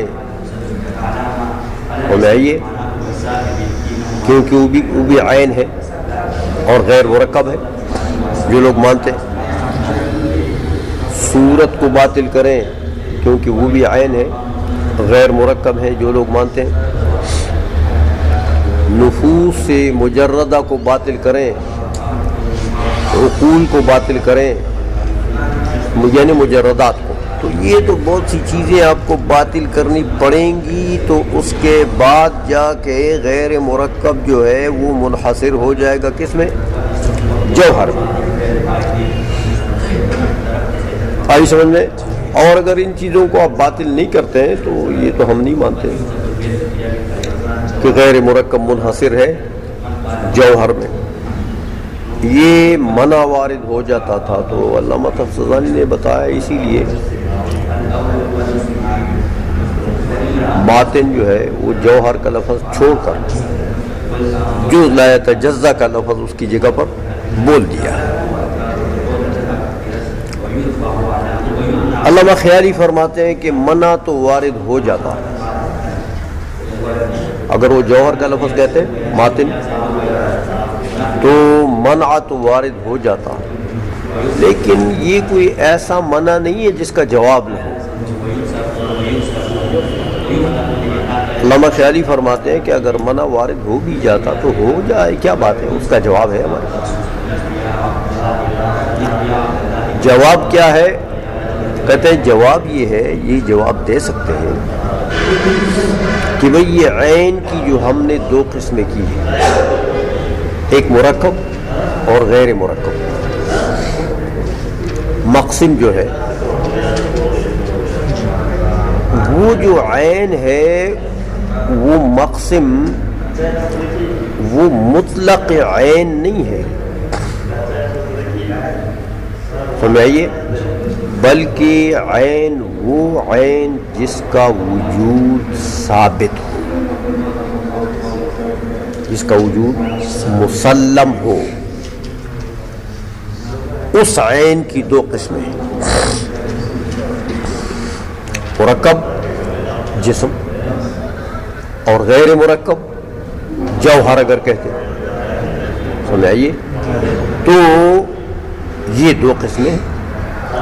کون سے عین کی؟ جس کا وجود ثابت ہو، یعنی جس کا وجود مسلم ہو. تو اب تم اعتراض کرو گے کہ بھئی وہ جو مجردات ہیں اور وہ حیولہ صورت ہیں ان کے اعیان، ان کا عین اور ان کا وجود تو ہمارے نزدیک متکلمین کے نزدیک مسلم ہی نہیں، ثابت ہی نہیں. تو وہ تو مقسم سے باہر ہے. جب مقسم سے باہر ہیں تو قسموں میں کیسے داخل ہو جائیں گے؟ سمجھ میں آ گئی ہے کہ وہ ہم تو اس عین کی تقسیم کرتے ہیں جس عین کا وجود ہو، ثابت ہو، مسلم ہو. تو یہاں تو یہ جو تم نے چیزیں پیش کی ہے، یہ حیولہ ہے اور یہ صورت ہے اور یہ مجردات ہیں، یہ نصوص ہے، تو ان چیزوں کا وجود تو متکلمین کے نزدیک ہو ثابت ہی نہیں ہے، مسلم ہی نہیں ہے، مقسم میں یہ داخل نہیں ہے. تو جو چیزیں مقسم میں داخل نہیں ہیں ان کو قسم میں کیسے داخل کر سکتے ہیں؟ یہ جواب ہمارے پاس تھا. اگر جوہر کا لفظ بولتے بھی تو اس کا جواب یہ تھا. آئی سمجھ میں؟ اس لیے کہتے ہیں وَإِنْ أَمْكَنَا دفعہ، اگرچہ اس منع کا دفع ممکن تھا، اگر منع کر لیتے تو اس کا دفع، اس کا جواب ممکن. کیسے؟ کہ بِأَنَّ الْمَقْصُودَ حَصْرُ مَا ثَبَتَ وُجُودُهُ، کہ یہاں جو مقصود ہے، ماتن جو کلام کر رہا ہے، عین کا حصر کرنا چاہتا ہے دو قسموں میں، مرکب، غیر مرکب. مرکب کون؟ جسم. غیر مرکب کون؟ جوہر، اگر جوہر کا لفظ بولتے. غیر مرکب کون؟ جوہر. اب تم اعتراض کرتے کہ بھئی حیولہ پہلے باطل کرو، ہم کہتے ہیں یہ چیزیں تو ہمارے نزدیک ثابت ہی نہیں، یہ تو متکلمین کی کتاب ہے. تو متکلمین کے نزدیک وہ متکلمین حیولہ مانتے، صورت مانتے، اور یہ نفوس جو مجردات ہیں یہ مانتے. تو جب ان کا وجودی ثابت نہیں ہے ان کے نزدیک، تو یہ تو مقسم میں عین میں ہی داخل نہیں ہے، مقسم میں داخل نہیں.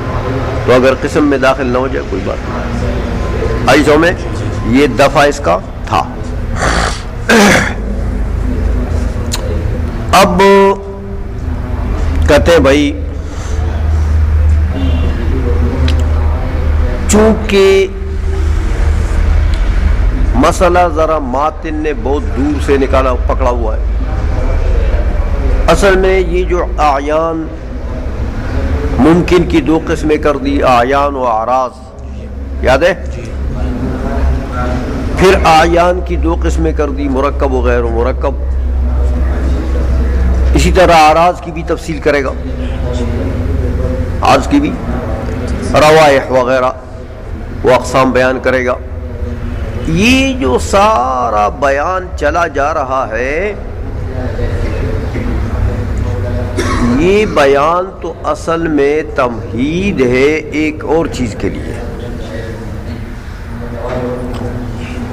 کس چیز کے لیے؟ کہ ماتن نے ایک دعویٰ کیا ہے کہ العالم بجمیع اجزائہ حادث. یاد ہے؟ یہ دعویٰ ہے کہ عالم جو ہے وہ بجمیع اجزائی کیا ہے؟ محدث. اس دعوے کو ثابت کرنے کے لیے انہوں نے یہ قصہ چلایا ہوا ہے کہ عالم جو ہے یعنی ممکن، تو ممکن کی دو قسمیں ہیں، مرکب ہے، غیر مرکب، وہ کیا نام ہے، اعیان ہیں اور اعراض ہیں. پھر اعیان کی دو قسمیں، مرکب ہے، غیر مرکب ہے، اعراض کی بھی کئی قسمیں ہیں. تو ان سب کو جمع کر کے آخر میں کیا کرے گا کہ دیکھو یہ ساری حادث ہے،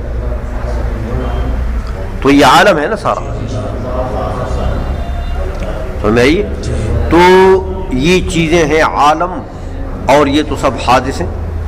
تو بس پتہ لگ گیا کہ العالم بجمیع اجزائہ، یہ اجزاء ہیں عالم کے، جسم ہے اور جزء تجزا ہے، اور اعراض کے پھر جناب وہ روائح ہیں اور فلانا ہے اور فلانا ہے اور فلانا ہے، اور ان سب کو جمع کر کے دیکھو یہ حادث ہے. تو اصل میں ماتن جو ہے وہ کیا کرنا چاہتا ہے؟ عالم کا حدوث ثابت کرنا چاہتا ہے، لیکن دلیل سے. یہ دلیل دینا چاہتا، دلیل کے لیے یہ تمہید ہے. سمجھ آئیے کہ عالم بجمیع اجزائہ حادث ہے. اچھا تو دیکھو اب اگر احتمال نکل آئے، ان کا دعویٰ تو یہ ہے نا کہ العالم بجمیع اجزائہ حادث، بجمیع اجزائہ. تو اگر احتمال نکل آئے اس بات کا کہ عالم کے اجزاء میں سے ایک جز ایسی ہے کہ وہ حادث، اس کے حدوث پر دلیل نہیں ہے، حادث ہے یا نہیں ہے، لیکن یہ جو ماتن دلیل دینا چاہتے ہیں نا، یہ دلیل اس کے حدوث پر دلالت نہ کرے. سمجھائیے، ایسے ایک جز کا احتمال نکل آئے کہ یہ جو ماتن نے دلیل دی حدوث کے لیے یہ اس جز کے حدوث پر دلالت نہ کرے. ایسی جز کا اگر احتمال نکل آیا تو یہ احتمال اذا جاء الاحتمال بطل الاستدلال. تو عالم بجمیع اجزائہ محدث کا جو دعویٰ ہے اس کے اوپر جو دلیل انہوں نے دیے وہ دلیل ختم ہو جائے گی کہ نہیں؟ کیوں کہ تم نے کہا کہ عالم بجمیع اجزائہ، تو یہ موجب کلیہ نہیں ہے محدث، یہ موجب کلیہ نہیں ہے. تو ایک جز اگر ایسا نکل آیا کہ جس کے حدوث کے اوپر یہ دلیل دلالت نہیں کرتی ہے تو آپ کہہ سکتے ہیں نا سالب جزیہ صادق آ جائے گا نا کہ ھذا الجزء لیس بحادث. تو یہ اس کی نقیض ہے کہ نہیں ہے؟ تو جب ایک جز کا احتمال آ گیا اور یہ اس کی نقیض ہے تو پھر یہ دعویٰ ثابت ہو جائے گا نہیں. لہذا مقصد مصنف کے خلاف ہے کہ نہیں ہے اگر ایک جز نکل آئے، ایک جز، کیونکہ ماتن کا تو مقصد کیا ہے کہ یہ بجمیع اجزائہ محدث ہو. سمجھ میں آئیے؟ تو فرض کرو ایک جز نکل آیا، کیا مثلا مجردات ہے، مثلا حیولائے جیسے وہ کہتے ہیں فلاسفہ کہتے ہیں، سمجھ آئیے کہ جس کے حدوث کے اوپر یہ دلیل دلالت نہ کرے. تو یہ ماتن کے مقصد کا منافی ہے کہ نہیں ہے؟ کیونکہ تو سالب جزیہ متحقق ہو جائے گا، اور سلبی کلی کے لیے، سلبی ایجابی کلی کے لیے سلبی جزی نقیض ہے نا. تو ایک بھی اگر نکل آیا تو مقصد مصنف کے خلاف. بات سمجھ میں آئے گی؟ تو یہ جو تم کہتے ہو، کیونکہ تم نے خود کہہ دیا، سمجھ آئیے، تو یہ اصل میں سوال کو سمجھے ہو، یہ سوال ہوا ہے کس پر کہ تم نے یہ کہا جواب میں دفعہ بأن المقصود حصر ما ثبت وجودہ. یہ بات غلط ہے. یہ جواب تم نے دیا ہے، یہ جواب ما ثبت وجودہ کا حصر مقصود نہیں ہے. وہ عین جس کا وجود مسلم ہو، ثابت ہو، اس کا حصر مقصود ہے ان دو چیزوں میں نہیں. دعوے کو دیکھو، ماتن کے دعوے کو دیکھو. ماتن نے دعویٰ یہ کیا ہے کہ العالم بجمیع اجزائہ. تو اب جمیع اجزاء ما ثبتہ کو شامل ہے. صرف جمیع اجزاء کہتے ہیں کس کو؟ ما ثبتہ اور محتملہ، اجزاء محتملہ اور اجزاء مثبتہ سب کو شامل ہے. عائشہ میں تو اجزاء محتملہ اور اجزاء ثابتہ سب کا حصر کرنا چاہتے ہیں، صرف اجزاء ثابتہ کا نہیں ہے. بات سمجھ میں آ رہی ہے؟ اس لیے یہ تو تم نے جواب جو دیا منع کا، یہ تو ایسا جواب دیا ہے کہ یہ تو تم نے گویا کہ مقصد مصنف کے خلاف جواب دیا ہے. مقصد مصنف کے، ہاں ماتن تو یہ نہیں کرنا چاہتے یار، اور تم نے اس کے مقصد کو تو تخصیص کر دیا اس میں تم نے کہ صرف ان اعیان کا حصر مقصود ہے جن کے حدوث کے اوپر یہ دلیل دلالت کرتی ہے، یعنی جن کا وجود ثابت ہے، جن کا وجود مسلم ہے. یہ کیا کرتے ہو؟ وہ تو ایسا نہیں کرنا چاہتے. ماتن تو یہ نہیں کرنا چاہتے. ماتن تو کہتے ہیں کہ عالم بجمیع اجزائی. اب جمیع اجزاء جو ہیں وہ اجزاء محتملہ بھی اس میں آ گئے اور اجزاء ثابتہ بھی آ گئے. سمجھ آ گئی؟ یہ تو تم نے جو یہ جواب دیا، یہ جواب صحیح ہو گیا منع کا. سمجھ گئے ہو کہ نہیں سمجھ گئے ہو؟ ایک سوال تو یہاں یہ ہوا لا یقال سے. کہتے ہیں لا یقال، علامہ خیالی کہتے ہیں کہ احتمال جزء لا يدل الدلیل علی حدوثہ، کہ ایسے جز کا احتمال جو یہ دلیل اس کے حدوث پر دلالت نہ کرے، ایسے ایک جز کا احتمال اگر نکل آئے تو یہ ینافی غرض المصنف، ایک جز ایک، تو یہ غرض مصنف کے خلاف ہے. غرض مصنف کیا چیز ہے بھائی؟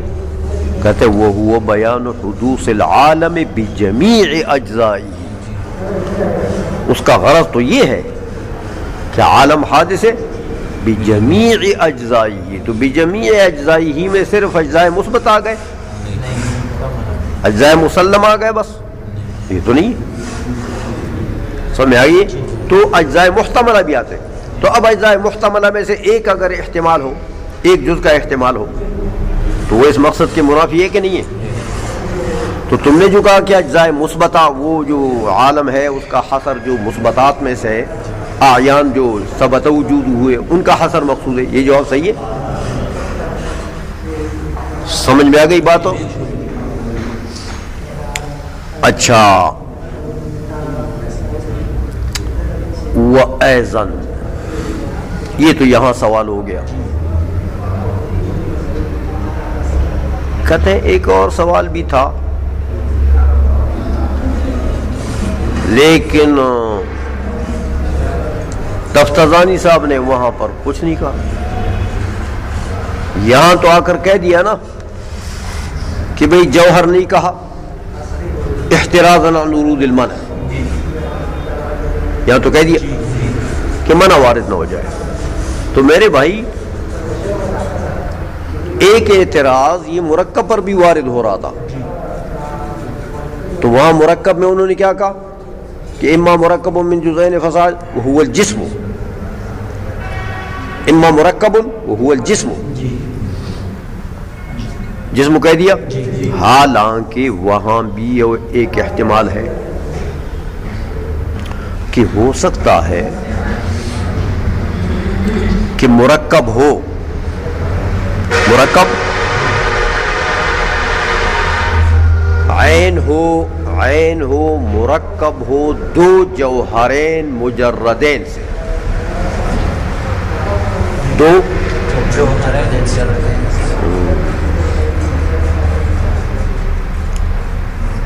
تو دو جوہرین مجردین سے، یعنی مجرد عن المادہ.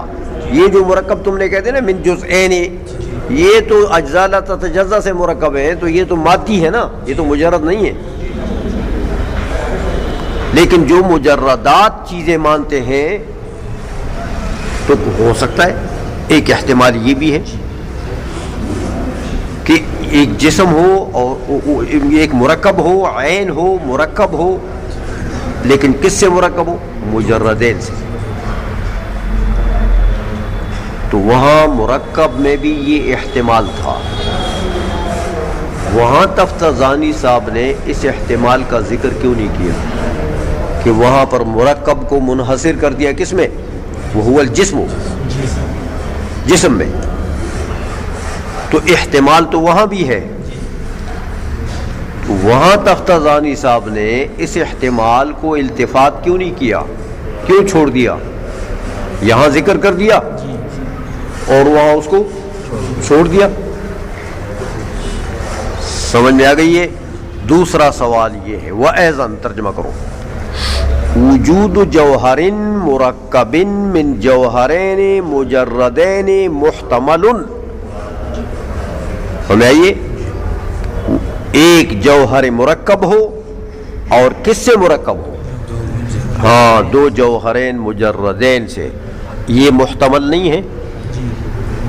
اس مرکب میں یہ تم نے کہا کہ عین مرکب ہو، تو عین مرکب اس طریقے سے نہیں ہو سکتا. تو فَلِمَ لَمْ يَلْتَفِتْ إِلَيْهِ، تو تفتزانی صاحب نے وہاں التفات کیوں نہیں کیا اس قسم کو؟ وَحَصَرَ الْمُرَكَّبَ فِي الْجِسْمِ، اور جسم کو کیوں منحصر کر دیا، جسم جو عین کو کیوں، مرکب کو کیوں منحصر کر دیا جسم میں، حالانکہ وہاں بھی یہ احتمال ہے. سمجھ میں آ گئی ہے؟ تو یہ دو سوال یہاں پر وارد ہوتے ہیں. یہ دوسرا سوال جو ہے یہ تو مرکب هو الجسم پر ہے. پہلا سوال یہ جو منع کا جواب تھا اس کے اوپر ہے. سمجھ میں آئیے؟ لأننا نقول سے دونوں سوالوں کے علامہ خیالی جواب دیتے ہیں. سمجھ میں آ گئی ہے؟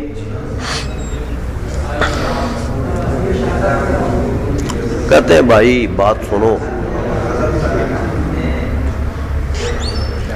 ماتن چونکہ عالم بجمیع اجزائہ کا حدوث ثابت کرنا چاہتے ہیں کہ العالم بجمیع اجزائہ محدث بجمیع اجزائہ محدث.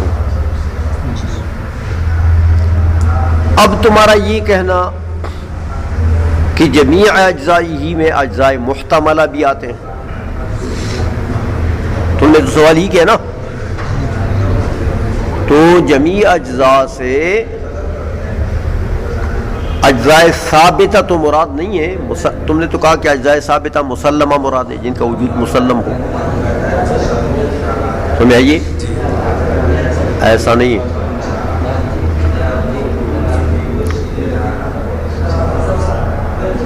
جواب یہ دیا تو اس کے اوپر سوال کر دیا کہ یہ بات غلط ہے.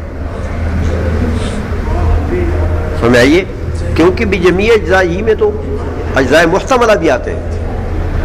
تو یہ کہہ دینا کہ بھائی وہ اجزاء عالم کے جو ثابتہ ہیں، جن کا وجود مسلم ہے، ان کا حصر ہے، یہ تو بات ہو. سوال کو سمجھ گئے ہو نا؟ علامہ خیالی اس کا جواب دینا چاہتے ہیں کہ بات ذرا سمجھو، ماتن کے کلام کی حقیقت کو سمجھو تو اس کے بعد تمہیں اس سوال کا جواب جو ہے وہ واضح ہو جائے گا. دیکھو، ماتن ثابت کرنا چاہتے ہیں کیا؟ حدوث عالم بجمیع اجزائی، یہ ان کا قول ہے.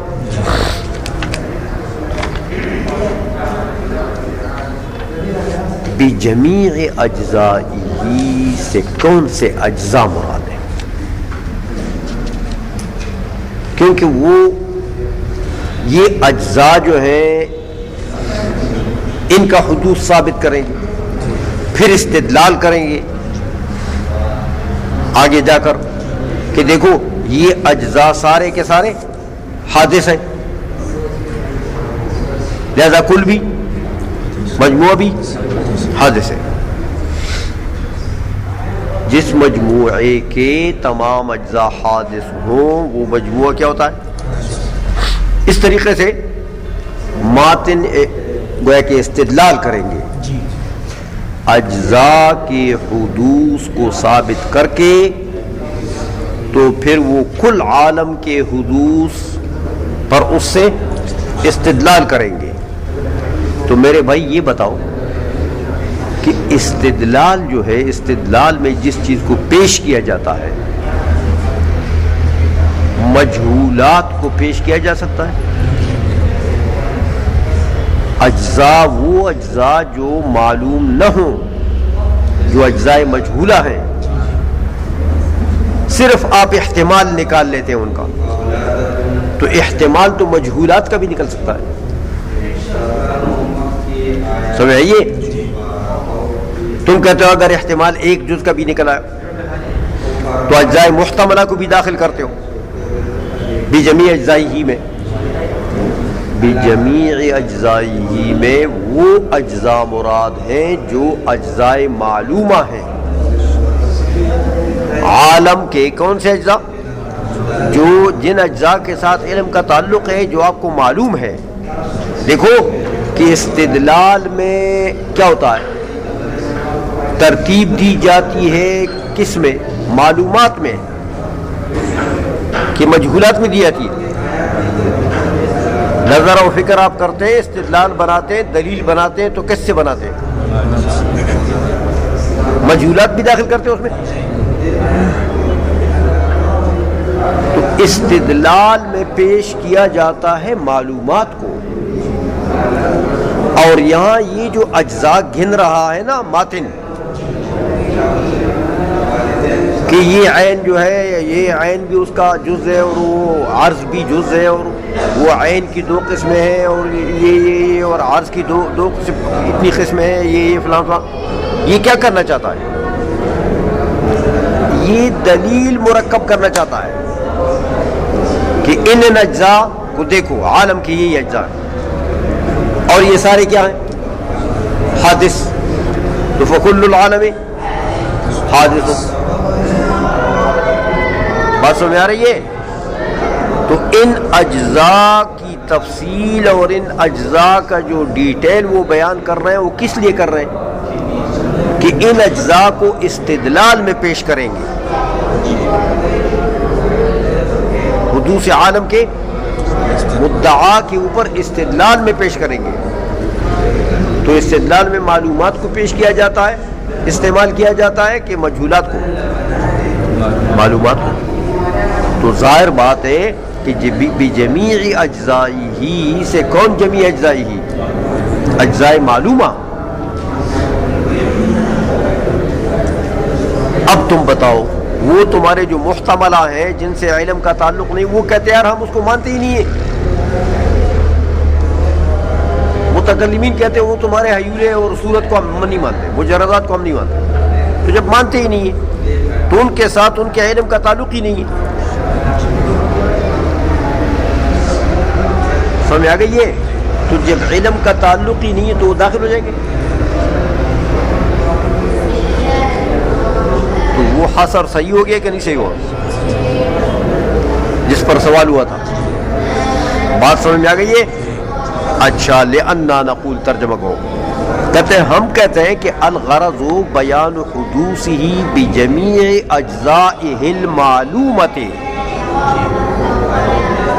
دیکھو، عالم کا حدوث ثابت کرنا ہے بجمیع اجزائہ، لیکن کون سے بجمیع اجزائہ؟ ہاں، جو اجزاء معلومہ ہے کہ استدلال میں پیش کیا جاتا ہے معلومات کو، ترتیب دی جاتی ہے نظر میں کس سے؟ معلومات کو. اب مجہولات کو تم شامل کرتے ہو اس میں، تو یہ تو غرض مصنف کے خلاف ہے. وہ بیچارہ لگا ہوا ہے عالم کے اجزاء گن رہا ہے، دیکھو نا یہ بھی جز ہے، یہ بھی جز ہے، یہ بھی جز ہے، یہ بھی جز ہے. یہ کس لیے کر رہا ہے؟ اس سے استدلال پیش کرے گا، اس کو ان کو دلیل میں استعمال کرے گا. تو دلیل میں استعمال کیا جاتا ہے کن کو؟ معلومات کو. اس لیے بجمیع اجزائہ سے یہ مطلب نہیں کہ تم مجہولات کو بھی داخل کرو. بجمیع اجزائہ سے مراد کیا ہے؟ بجمیع اجزائہ المعلومۃ. آئیسوں میں اچھا، وعدم بیان حدوث المحتمل لا ینافیہ. سمجھ آ گئی ہے؟ اب اگر ایک جز محتمل ہے تو معلومات میں سے نہیں ہے،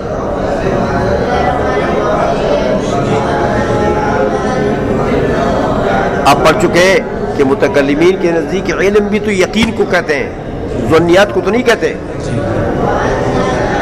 تو ایک جز اگر ایسا ہے کہ وہ محتمل ہے، اس کے اوپر ان کو یقین نہیں ہے، اس کے وجود کا یقین نہیں ہے، تو وہ معلومات میں سے ہے.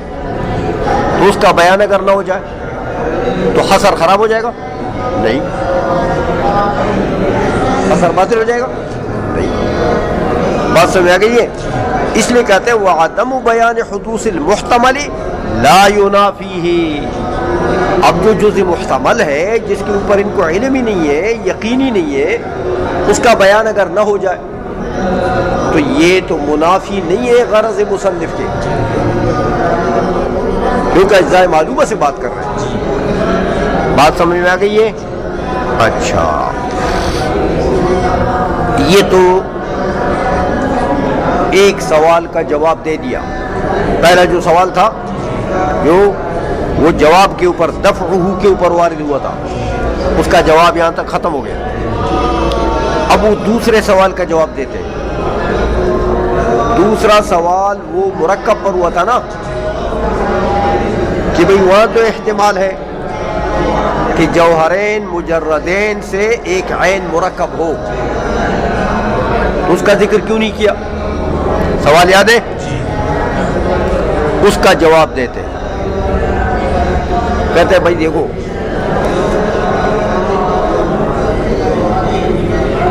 تفتازانی صاحب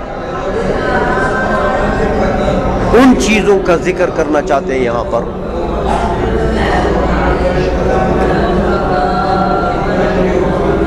جو اعیان ثابتہ ہے۔ اعیان ثابتہ کا کیا مطلب ہے؟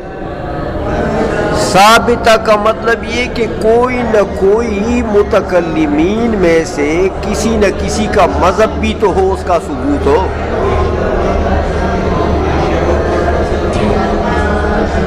کسی نہ کسی متکلمین میں سے کسی نہ کسی کا مذہب بھی تو ہو، تو اس کے نزدیک وہ چیز ثابت ہوگی نا، جس کا مذہب ہے اس کے نزدیک وہ ثابت ہوگی۔ ان کا ذکر کرنا چاہتے ہیں، تو تم مجھے بتاؤ ایسا مرکب جو دو مجردین سے مرکب ہو، یہ کس کا مذہب ہے؟ متکلمین میں سے کسی کا مذہب ہے؟ کسی نے ذہاب کیا اس کی طرف؟ تو بھئی یہ تو محض احتمال ناشی من غیر دلیل ہے، یہ تو تم نے احتمال نکال دی کہ ہو سکتا ہے یار ایک عین مرکب ہو، کس سے؟ دو مجردین سے۔ ہو سکتا تو یہ کہ ابھی یہ آسمان نیچے گر جائے اور زمینوں پر چلی جائے، ہو سکتا تو امکان کو کہتے ہیں، تو امکان تو ان سب چیزوں کا ہے۔ تو یہ احتمالات جن کے اوپر دلیل نہ ہو، کون سے احتمالات ہوتے ہیں؟ ناشیاً غیر دلیل، اور ان کا اعتبار، تو چونکہ یہ معتبر احتمال نہیں تھا اس لیے تفتازانی صاحب نے اس کو اعتبار نہیں دیا، چھوڑ دیا۔ بات سمجھ میں آ گئی ہے؟ اس لیے کہتے ہیں وہ احتمال المرکب فی المجردات، کہ بھئی مجردات میں کوئی چیز مرکب ہو، یہ مما لا یذهب الیہ احد، یہ ان احتمالات میں سے ہے جن کی طرف کوئی نہیں جاتا، کوئی بھی نہیں مانتا کہ دو مجردات کو اکٹھا کرو تو ایک مرکب بن جائے گا۔ اصل بات یہ ہے ان کی طرف ذہاب کیوں نہیں کرتے؟ دو مجردات سے عین کو مرکب کیوں نہیں مانتے؟ کوئی بھی نہیں مانتا۔ کہتے وجہ یہ ہے کہ دیکھو مرکب کے اجزاء ترکیبیہ میں مناسبت اور احتیاج چاہیے ایک دوسرے کی طرف۔ مرکب کے جو اجزاء ترکیبیہ ہوتے ہیں نا، ان میں کیا چاہیے؟ مناسبت اور احتیاج۔ تو مجردات ایک دوسرے کی طرف محتاج ہیں، سمجھ آئیے؟ اس لیے دو مجردوں سے یا تین مجردات سے ایک چیز مرکب نہیں ہو سکتی، کوئی بھی نہیں مانتا۔ تو جب کسی کا مذہب ہی نہیں ہے تو اس کا مطلب ہے کہ کسی کے نزدیک ثابت نہیں ہے۔ جب کسی کا مذہب نہیں تو اس کا مطلب کیا ہے؟ کہ کسی کے نزدیک بھی ثابت نہیں ہے۔ تو جب کسی کے نزدیک ثابت نہیں ہے تو اس کا مطلب ہے کہ کوئی دلیل نہیں ہے اس کے اوپر۔ تو جب دلیل نہیں ہے تو احتمال ناشی غیر دلیل ہو گیا، تو اس کا اعتبار ہوتا ہے۔ آئی سونے بخلا اب اعتراض ہوتا تھا کہ اچھا بھائی تو متکلمین تو پھر مجردات کو بھی نہیں مانتے، مرکب من مجردین کو نہیں مانتے، ٹھیک ہے چلو کسی کا مذہب نہیں ہے تو تفتازانی صاحب نے اس کو چھوڑ دیا وہاں پر، اس لیے چھوڑا ہے کہ کوئی ذاہب نہیں ہے اس کی طرف۔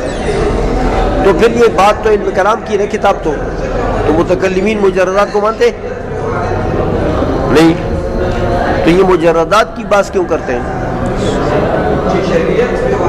مجردات کی بات بھی نہیں کرنا چاہیے، علم کلام کی کتاب ہے۔ اس کا جواب دیتے ہیں، کہتے ہیں نہیں، مجردات ایک ایسی چیز ہے جو متکلمین سے بہت سے علماء اس کے قائل ہیں. متکلمین میں سے ہاں بہت سے علماء نے، محققین علماء نے اس کی طرف ذہاب کیا ہے، اس لیے مجردات کا ذکر ہوتا ہے.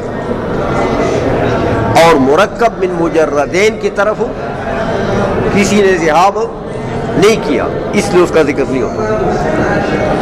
آئیشوں میں کہتے ہیں بخلاف نفس المجردات، ہاں کہ فَإِنَّ أَكْثَرَ النَّاسِ قَائِلٌ بِهَا، کہ اکثریت جو متکلمین کی بھی ہے نا، فلاسفہ تو ہے ہی ہے، فلاسفہ تو سارے قائل ہیں تقریباً، تو وہ قائلین ہیں کس کے؟ نفس مجردات کے. اس لیے نفس مجردات کی بات ہوتی ہے کہ وہ ایسے نہیں ہیں جیسے مرکب من مجردین ہیں، اس کی طرف تو کسی کا ذہاب نہیں. عائشہ میں فَلِهَذَا لَمْ يَلْتَفِتْ إِلَيْهِ، چونکہ اس کا ذاہب کوئی نہیں ہے، کس کا؟ وہ مرکب من مجردین کا، اس کا قائل کوئی نہیں ہے. فَلِهَذَا لَمْ يَلْتَفِتْ، اسی لیے تفتازانی نے اس کی طرف التفات نہیں کیا، چھوڑ دیا. ہو گیا.